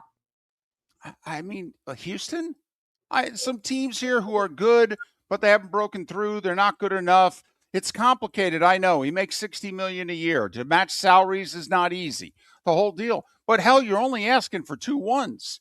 Okay, there's not many teams in the league who couldn't do this deal from a draft pick standpoint. So now we have to somehow match the Paul George and the $60 million a year part of this deal. Really? Well, that's over half the league who can match this. So they're good teams. By the way, teams who would break up their core to get their hands on Jaylen Brown. Apparently not. Yeah, okay. But I mean, I'm going to be interested to see not just the fallout, David, but the people who cover this league that are baffled that this GM didn't get called. I mean, unless GMs are going to, seriously, David, unless 5 GMs leak it to their media guy that, well, they didn't call us about it. I question how many didn't offer something equal, if not better. Well, that's the other part of it. Okay. I mean, you traded him to the Sixers. I know we don't have the rivalries that we used to, and division play doesn't mean as much in the NBA because everybody's got to play everybody a certain number of times. But my God, the Sixers, you traded him to the Sixers. By the way, they just beat you without him and without a healthy Embiid. What are you telling the rest of the league as to how good you're going to be next year? I mean, did the Celtics just say they're a lottery team? Did the Celtics just say at best we're a play-in team in the East? What the blank did they just do? There have got to be 10 teams in this league who are like, I can't believe they didn't call me. The offer I made was better than this. What are they thinking? I mean, Mark, did you ever just go run an errand and you're like, listen, I don't want to bring my phone, or I'm just going to turn my phone off. I need 30 minutes, 60 minutes. Did you ever go get a haircut and you left your phone in the car? Because what do you know, when you're getting a haircut, you're not playing around on your phone. You can't. Yeah. It's one of the many things that irritates me about getting a haircut. So did you I gotta talk to the person. Did Brad Stevens go get a haircut? And he got a haircut from Philadelphia.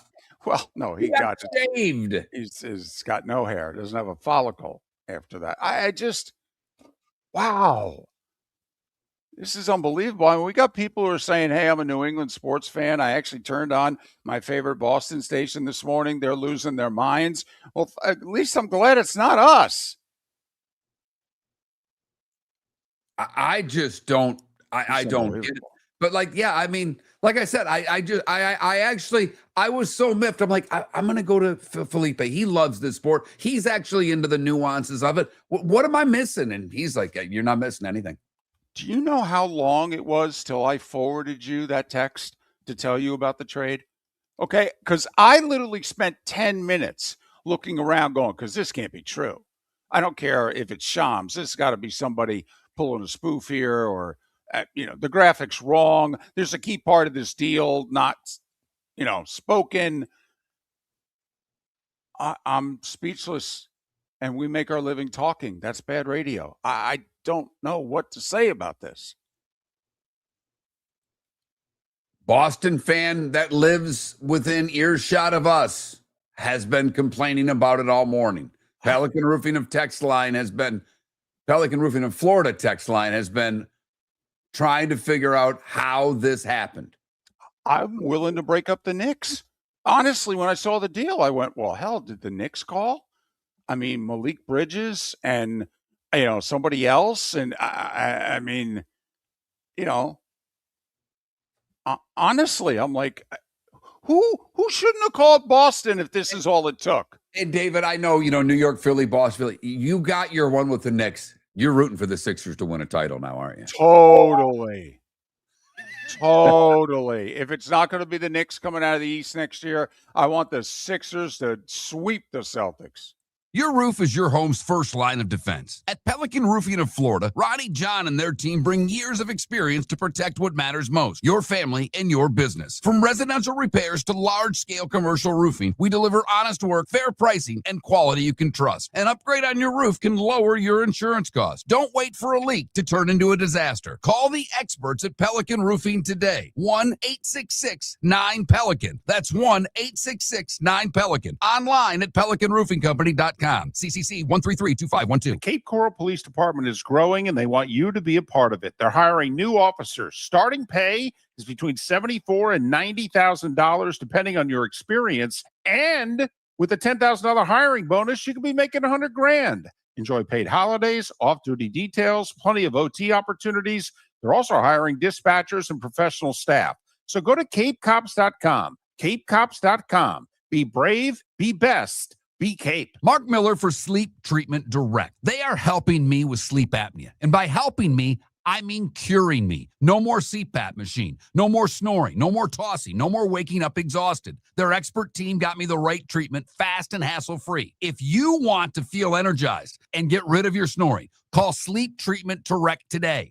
444-1741. That's 239-444-1741. Sleep Treatment Direct. Sleep safe and sound. Floor Meisters just doesn't sell Cortec and carpet. They also sell a lot of wood. And what better time than now to stop in and see the nice folks at Floor Meisters for some new hardwood for your home. With white oak wood starting at $4.99 a square foot, that makes it affordable for everyone. With 10 colors to choose from, they have a color for everyone. So stop in. 6281 Naples Boulevard, right next to Costco, or go to the web.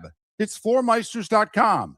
Floormeisters.com. Floor Meisters, just keeping it real. This is Miller and Moulton.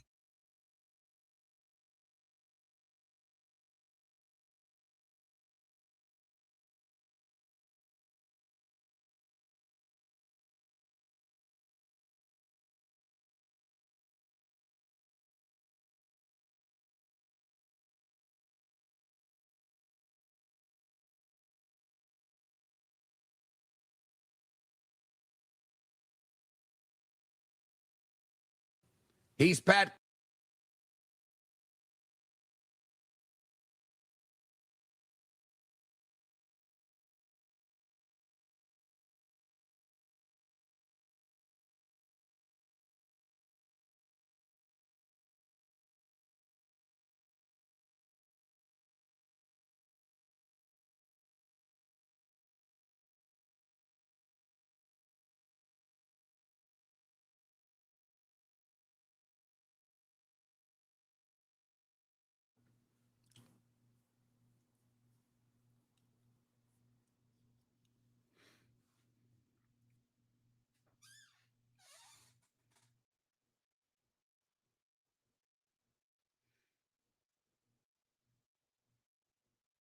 I've been back for a while, Jay, but thank you. It's it's what we do. Me and David, we have cancer, but I'm still working on it. So is David. That's what goes on. But I've been back since early May, and now have a studio in my house, so I don't have to leave the house, which is really wonderful. My jealousy of David getting up and walking to the studio with 6 steps is, I've got like 12 now.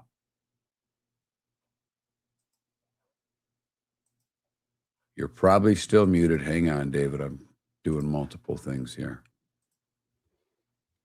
Thank you, Jay, very much.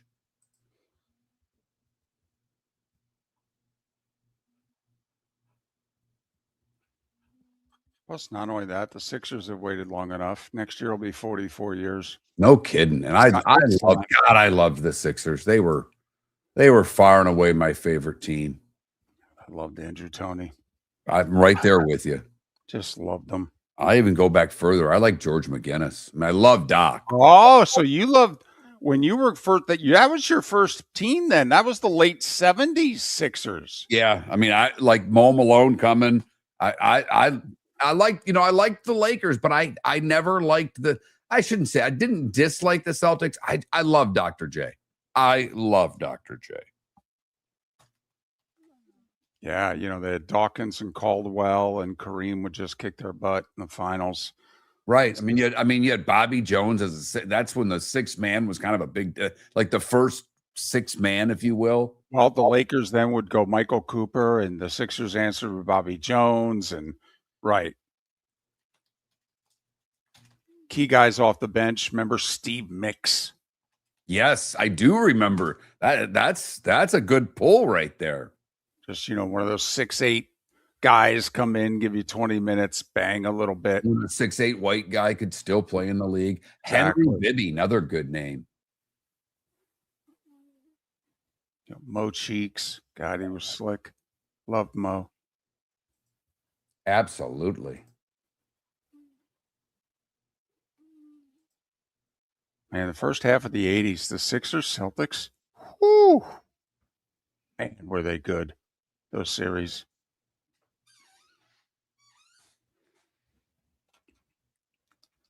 Red Auerbach got Dennis Johnson because of Andrew Toney. He's like, we don't have anybody who can stop Toney. Went out and got DJ. So, U.S. Senior Open is going on right now.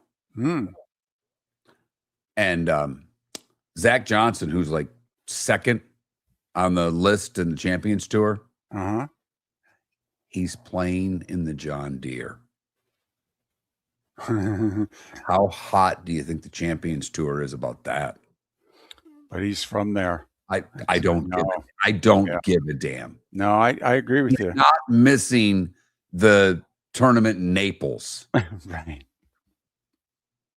For a sponsor exemption in the Quad City Open. Mark, is this Rory opting to play in a Challenger Series event as opposed to whatever it will be? Yeah.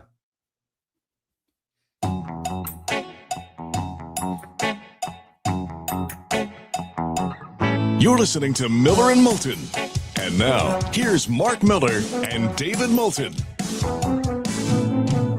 21 minutes past the hour. Miller and Moulton, millerandmoulton.com, Miller_Moulton on X. Thanks so much for being with us. Boy, Wimbledon gets no press anymore in this country, does it? So, David, I said it during the break, and you weren't in the room yet. But I played golf yesterday, and we go up to the bar and settle bets. And there was, I think, 11 of us yesterday. We had 1 threesome, 2 foursomes. Okay. The guy that I happen to play with, who's a sports fan, listens to our show, Notre Dame grad. He's a sports fan. Didn't give a damn about the World Cup. He's older. Okay. But we walked in, and on the television facing us was Wimbledon. Right. 4-letter network. And he grabs his wallet to get his money out for the bet. And he looked up and he looked at me and goes, people still watch tennis? And I didn't bring it up. I wasn't looking at the TV. I mean, that was his first comment to me. Nobody gives a damn. You and Felipe and Ambient, who's in our chat room, people do not care about tennis. No, they don't. And I must admit that I still make sure it's in the starting 5 every day out of obligation. I grew up as a sportscaster, still think of myself as one. Come on, if you're going to do a sports report here, you at least have to include the basics about Wimbledon. Was there a major upset, the top seeds that advanced, etc.? But we brought up a topic earlier in the show. This is Fox's last contractual year of being able to televise the World Cup. The next 2 World Cups have already been determined where they're going to be. The network broadcasting them has not. Okay. Well, networks are all going to have to sacrifice some programming if they're going to commit to, think about it, like NBC. They have golf. They've got their two majors are during the World Cup. I mean, the USGA ain't going to want to play, second fiddle to anybody or anything. How can NBC get around this during the beginning and the end? Never mind ESPN. When the World Cup starts, they're televising the Stanley Cup Finals every other year, and they're televising the NBA Finals most every year. You want to keep going through. Also, now ESPN, what do they do for 2 weeks? Right smack in the middle of the guts of the World Cup. Round-the-clock Wimbledon. 6-8 hours a day. A 1-hour Wimbledon wrap-up show. They use both ESPN and ESPN2 to televise this tournament. You really it gives them FIFA? A ton of programming. I mean, it does give them a boatload of programming. Right. I don't know if anybody's watching it, but it gives them a boatload of programming. So think about the networks and what they're going to have to sacrifice, to make this World Cup bid. And by the way, right now the World Cup's getting about $450 million a year. Well, it's going to be over $1 billion. Yeah, minimum double it. I mean, literally double it. Because this deal also was negotiated in February of 2015. And this was the price they negotiated 11 years ago. Can you imagine the price they're going to negotiate over the next 2 years for the World Cup going forward? So I just, to me, we're into this stuff, TV, kind of behind the curtain. But this to me is going to be fascinating. A certain network like CBS, they're going to put it on Paramount? They can't put it on. Will CBS turn over their network the way Fox for 5 weeks? Fox basically says, run as much soccer as you want whenever you want to. David, I don't think you've mentioned either leader in the clubhouse for this. You went through this whole thing, and it's part of your old school mentality, and I'm not knocking you for it. You always think networks first, because when you think TV, you were in the business. You still are in the business. So you think network first. I think the leaders in the clubhouse for the next World Cup are Amazon and Netflix. Totally agree with you. Like you're going through all these things in program. I'm like, well, it doesn't matter when you're running it on Amazon or Netflix. You're just putting it out there for everybody. It doesn't matter what else you have. Right. But see, the networks right now want to rip it away from Fox. Fox doesn't have a streaming service. Fox doesn't have anywhere else to put this. I mean, the occasional match on FS1. So I went through Fox's network competition. Mark, you're totally right. I'll be shocked.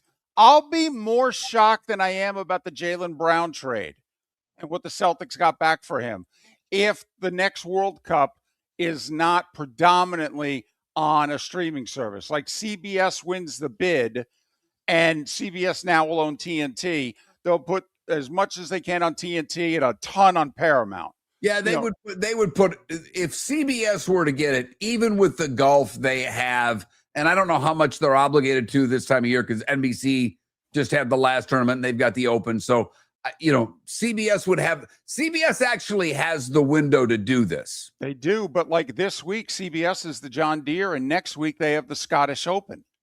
Okay, and remember, they make money on golf. They make millions. I gotcha, but they could go to TNT. They could.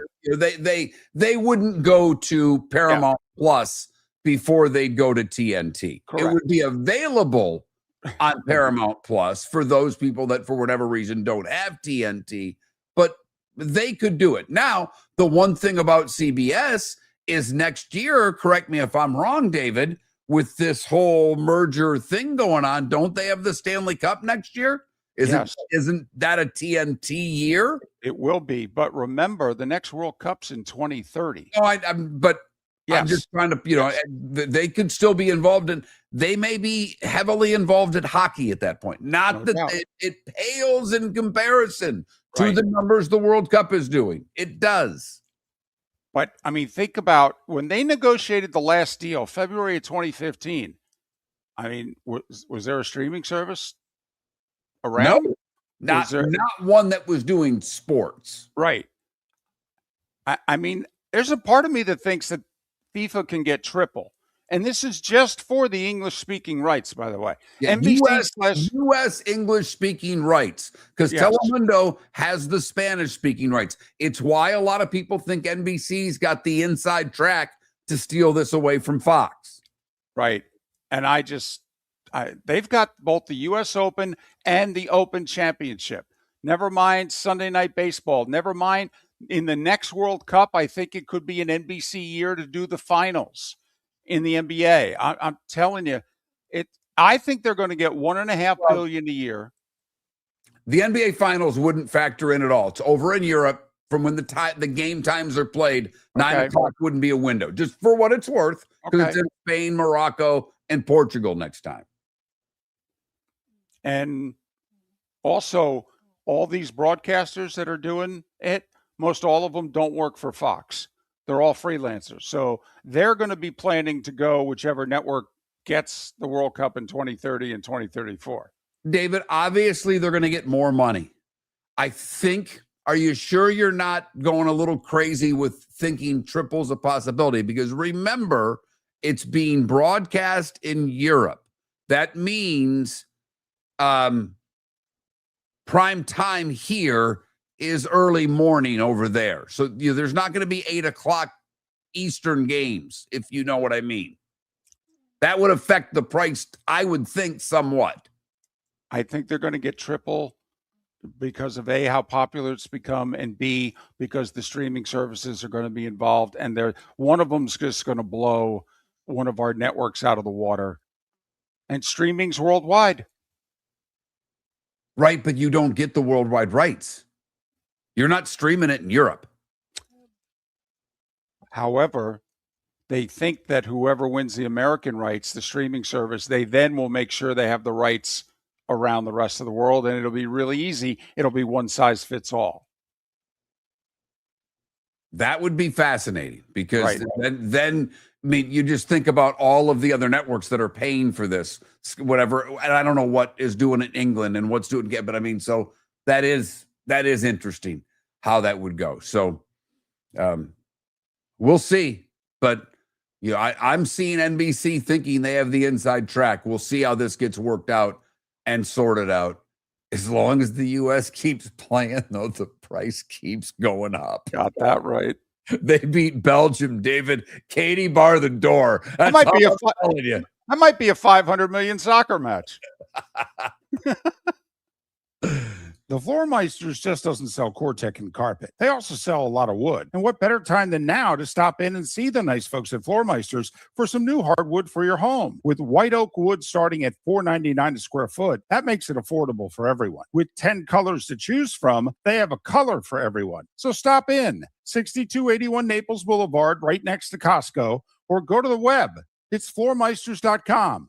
Floormeisters.com. Floormeisters, just keeping it real. Your roof is your home's first line of defense. At Pelican Roofing of Florida, Ronnie, John, and their team bring years of experience to protect what matters most, your family and your business. From residential repairs to large-scale commercial roofing, we deliver honest work, fair pricing, and quality you can trust. An upgrade on your roof can lower your insurance costs. Don't wait for a leak to turn into a disaster. Call the experts at Pelican Roofing today. 1-866-9-PELICAN. That's 1-866-9-PELICAN. Online at pelicanroofingcompany.com. CCC 1332512. Cape Coral Police Department is growing, and they want you to be a part of it. They're hiring new officers. Starting pay is between $74,000 and $90,000, depending on your experience. And with a $10,000 hiring bonus, you could be making $100,000.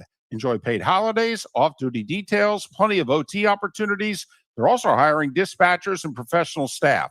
So go to capecops.com. capecops.com. Be brave, be best, be Cape. Mark Miller for Sleep Treatment Direct. They are helping me with sleep apnea. And by helping me, I mean curing me. No more CPAP machine. No more snoring. No more tossing. No more waking up exhausted. Their expert team got me the right treatment, fast and hassle-free. If you want to feel energized and get rid of your snoring, call Sleep Treatment Direct today. 444-1741. That's 239-444-1741. Sleep Treatment Direct. Sleep safe and This is Miller and Moulton.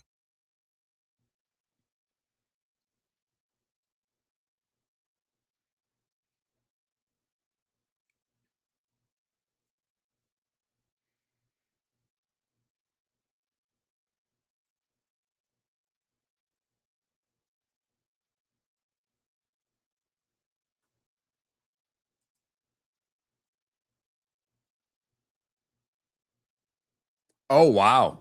Where, Elbar? Where does the wife's family live? So obviously you got to stay for free. Holy crap. What a trip.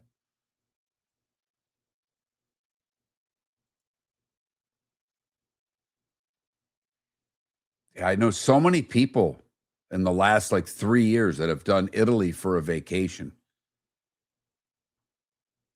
I don't know if that's like the most affordable European city to vacation, or European country rather, to vacation in, but it certainly seems that a lot more people that I know have gone there. I know, the golfers do Scotland. Okay. I'm not familiar. I probably shouldn't even have asked that damn question. Now I got to get a map out, Elbar. But thank you. And I will get a map out. Don't kid yourself.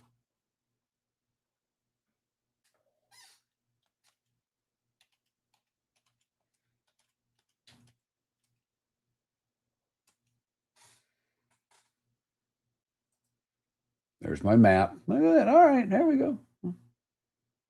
They got an airport and everything there, huh?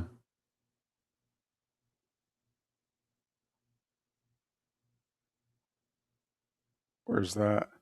Where Elbar was in southern Italy. Wow. Looks pretty amazing.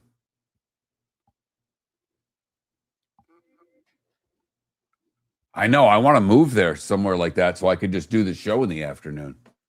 That'd be great. Get a hold of Richard, right? Yeah, he's in Portugal.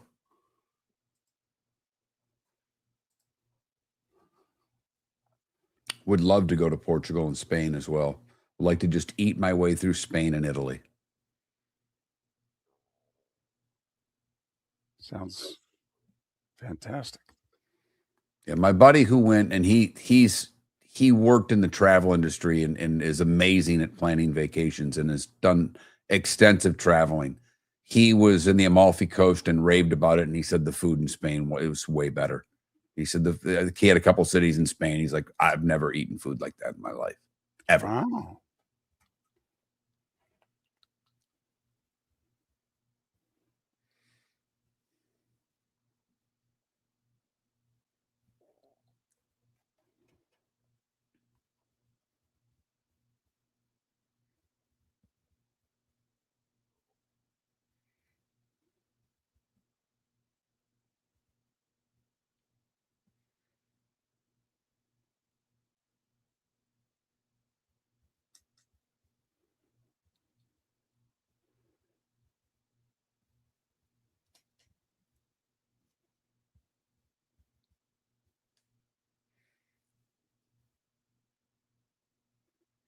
Although, Elbar, now because you married a woman from Italy, all I'm doing in my head is Michael Corleone's first wife, and I'm going Monday, Tuesday, Thursday, Wednesday.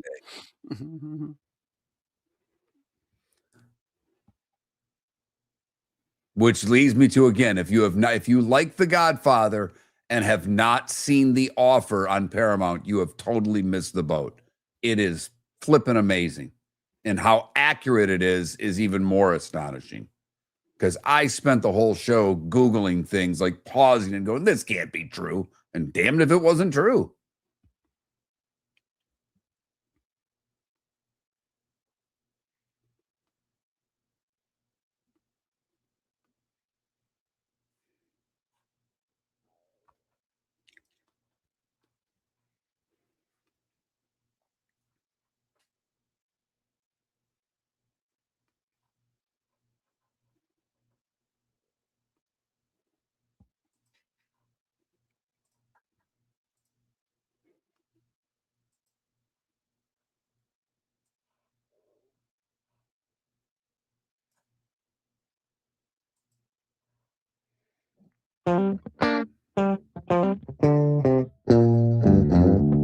You're listening to Miller and Moulton. And now, here's Mark Miller and David Moulton.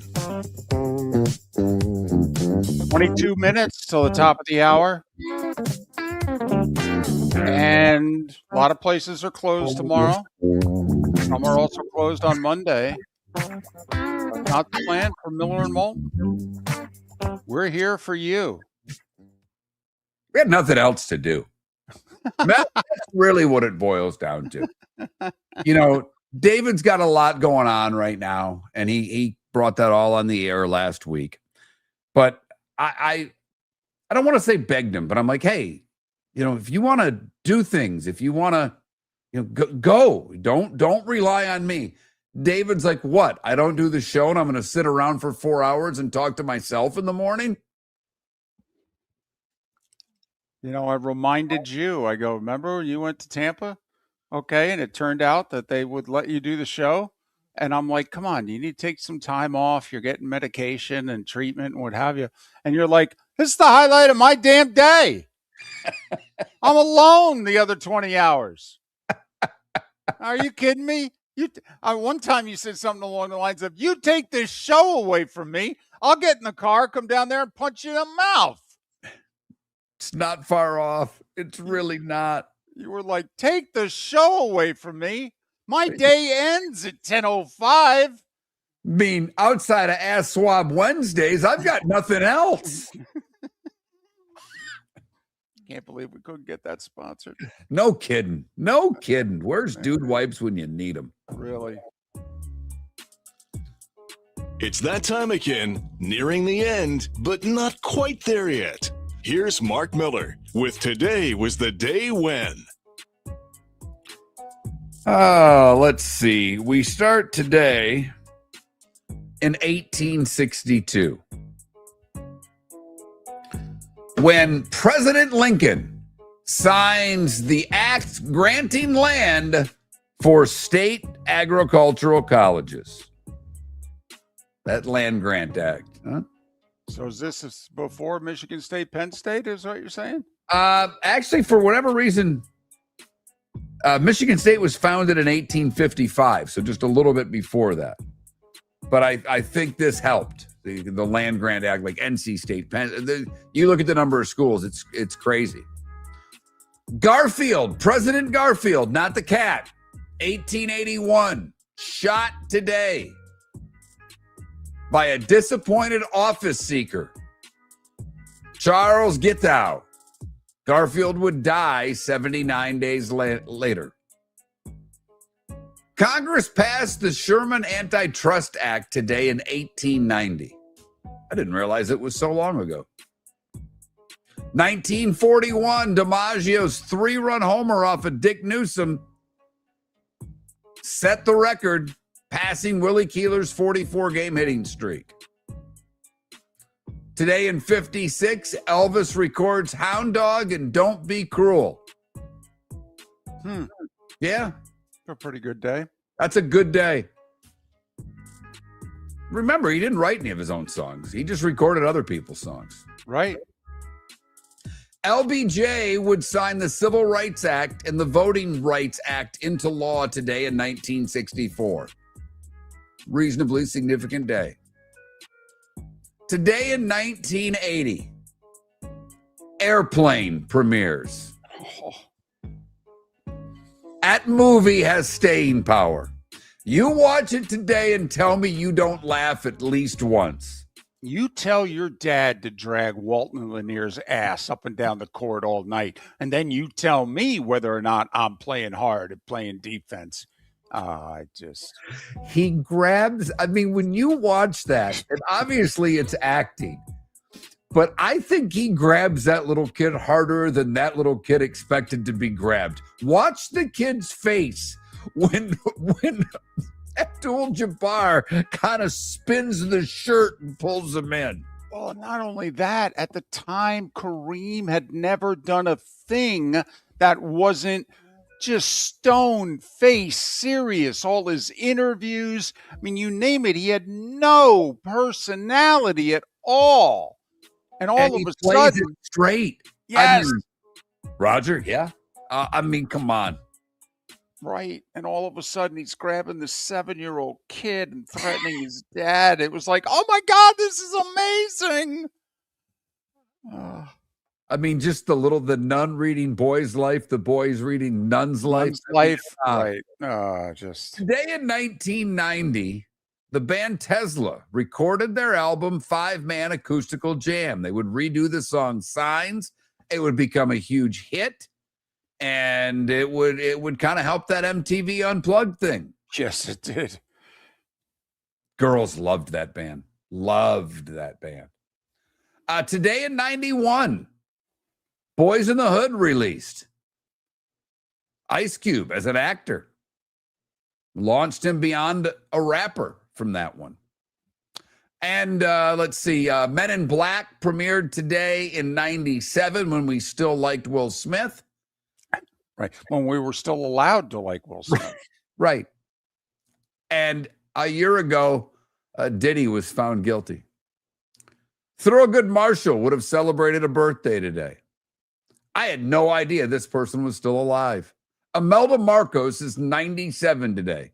I wonder how many pairs of shoes she has. I was going to say, and her shoes are 110. Richard Petty's 89. Larry David, 79. Jose Canseco, 62. The mayor, Sean Casey's 52. He was in my wife's confirmation class. Huh. He's from Pittsburgh. Like, they went to a different school than my wife, but they were in the same confirmation class. She said he was one of the nicest people she knew.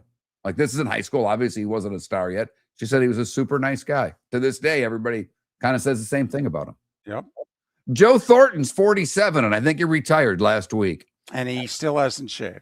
Right. Lindsay Lohan, 40. Alex Morgan, 37. What did I miss, David? She's only 40. Yeah. Wow. Right. I know.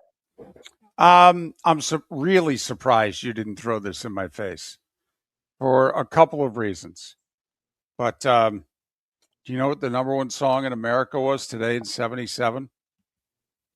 Oh, I don't. I'm guessing some sort of disco. See, it was either there or the theme from Rocky, Gonna Fly Now. Yeah, that's right. I did see that. Why didn't I? Epic. Right. The movies are right. And we're not talking about Eye of the Tiger. We're talking about Gonna Fly Now. Gonna Fly Now. Right. When he runs up the steps. Okay. That's the song. He's gonna fly now, running through the streets. And we played that on the radio. On AM radio also. Mm-hmm. Your hit station was an AM. 1400 WSAM, David. 66 WNBC.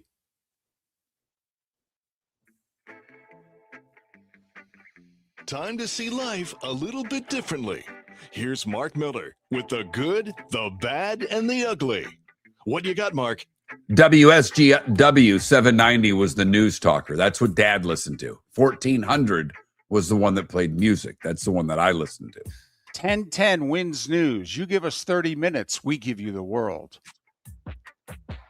For the good, we go to Barcelona. And there's really nothing good about this, but I like giraffes. And apparently at the University of Barcelona, they have 4 giraffes that can do math. Now, researchers covered the containers and the animals watched as humans added or subtracted more carrot pieces to them. And the giraffes would go to the one with the more carrots. Is that just because there was more food there, even though they were covered? I don't know. For the bad, we go to Tulsa, where Kerry Sharp is not too sharp. He's a 35-year-old who was trying to burglarize a machine shop. And when police showed up, he took off on foot.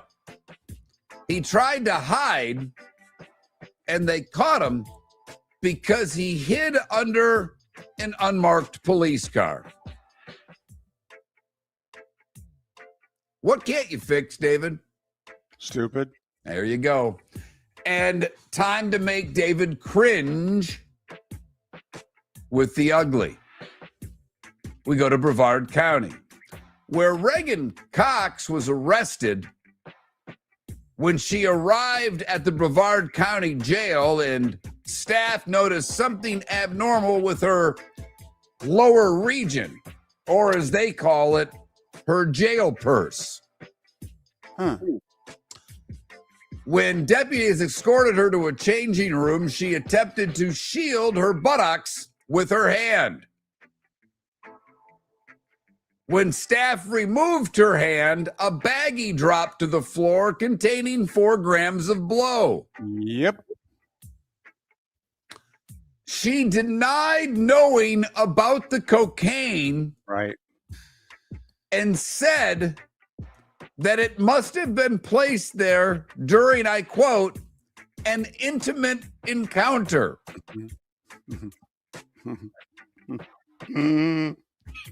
I think you have to applaud the effort of the excuse. I really do. Well, we're fooling around. I guess that's I right. guess that's what happened. Right. Yep. And that is the good, the bad, and the backdoor ugly. Brought to you by the Cape Coral Police Department. Hiring new officers, you too could watch a 3.8 gram pack of coke fall out of someone's behind. CapeCops.com, CapeCops.com. Hey, guys, she says she has no recollection of this. It's not hers. Must have been during an intimate encounter. Yep. Yeah. Wow. How much drugs would have to be involved in that encounter? Anyway. Apparently 3.8 grams worth. Well, that's not what they started with. They started with like 6. But anyway, 9 baseball games today, 3 of them in the afternoon. One of them's the Marlins wrapping up their 4-game series in Colorado at 3:30 Eastern. Marlins and Rockies. Rays. Did anybody else sense a little Brockmeyer when he did that? Because there was just a touch. A little bit? With the Marlins. Just the Marlins. Don't forget those Marlins mathematically tied for the final playoff spot in the National League. Never mind, we go to Kansas City, where the best team in the American League goes for the sweep of the Royals. Will Junior Caminero homer again? When will the Rays lose again? Why am I talking like this? I have no idea. And where did all that cocaine come from? 3 afternoon games, 9 baseball games, both the Marlins and Rays in action. Got the World Cup trip. White Sox and Guardians series for first place. I mean, yeah. And boy, we got a lot of people paying attention to it too. It's not just first place, Mark. What I love is they both still have better records than the Rangers, so they're playing for the 2 seed in the first round bye. That's what I love about right now. First place in the American League Central. It will be the 2 seed. By the way, sorry. I was just going to say the Yankees or Rays could finish 15 plus games ahead of the teams that are the 2 and the 3 in the American League playoffs. By the way, that Brewers-Reds game, Mizorowski on the mound, minus 195. Day game and Mizorowski's thrown. Boy, in a getaway day. I mean, game starts at 2:10 Eastern, so 1:10 Central. Is it over by 2:10 first pitch? Is it over by 4:15? Oh, that's 2:05. Boy, that's a quick game. I'm going to say no, but I think it's over by 4:30. I think it. No doubt. Well, it's 2:20. That's 2:20. You never know. They might go to the bullpen. Some guys slow it down. But I like the way you're going there. You know, I do. What do we got? World Cup triple header. 3 o'clock, Spain and Austria. Fox. 7 o'clock, Portugal and Croatia. Fox. Yeah, Ronaldo, Fox. 11 p.m., Switzerland, Algeria. FS1.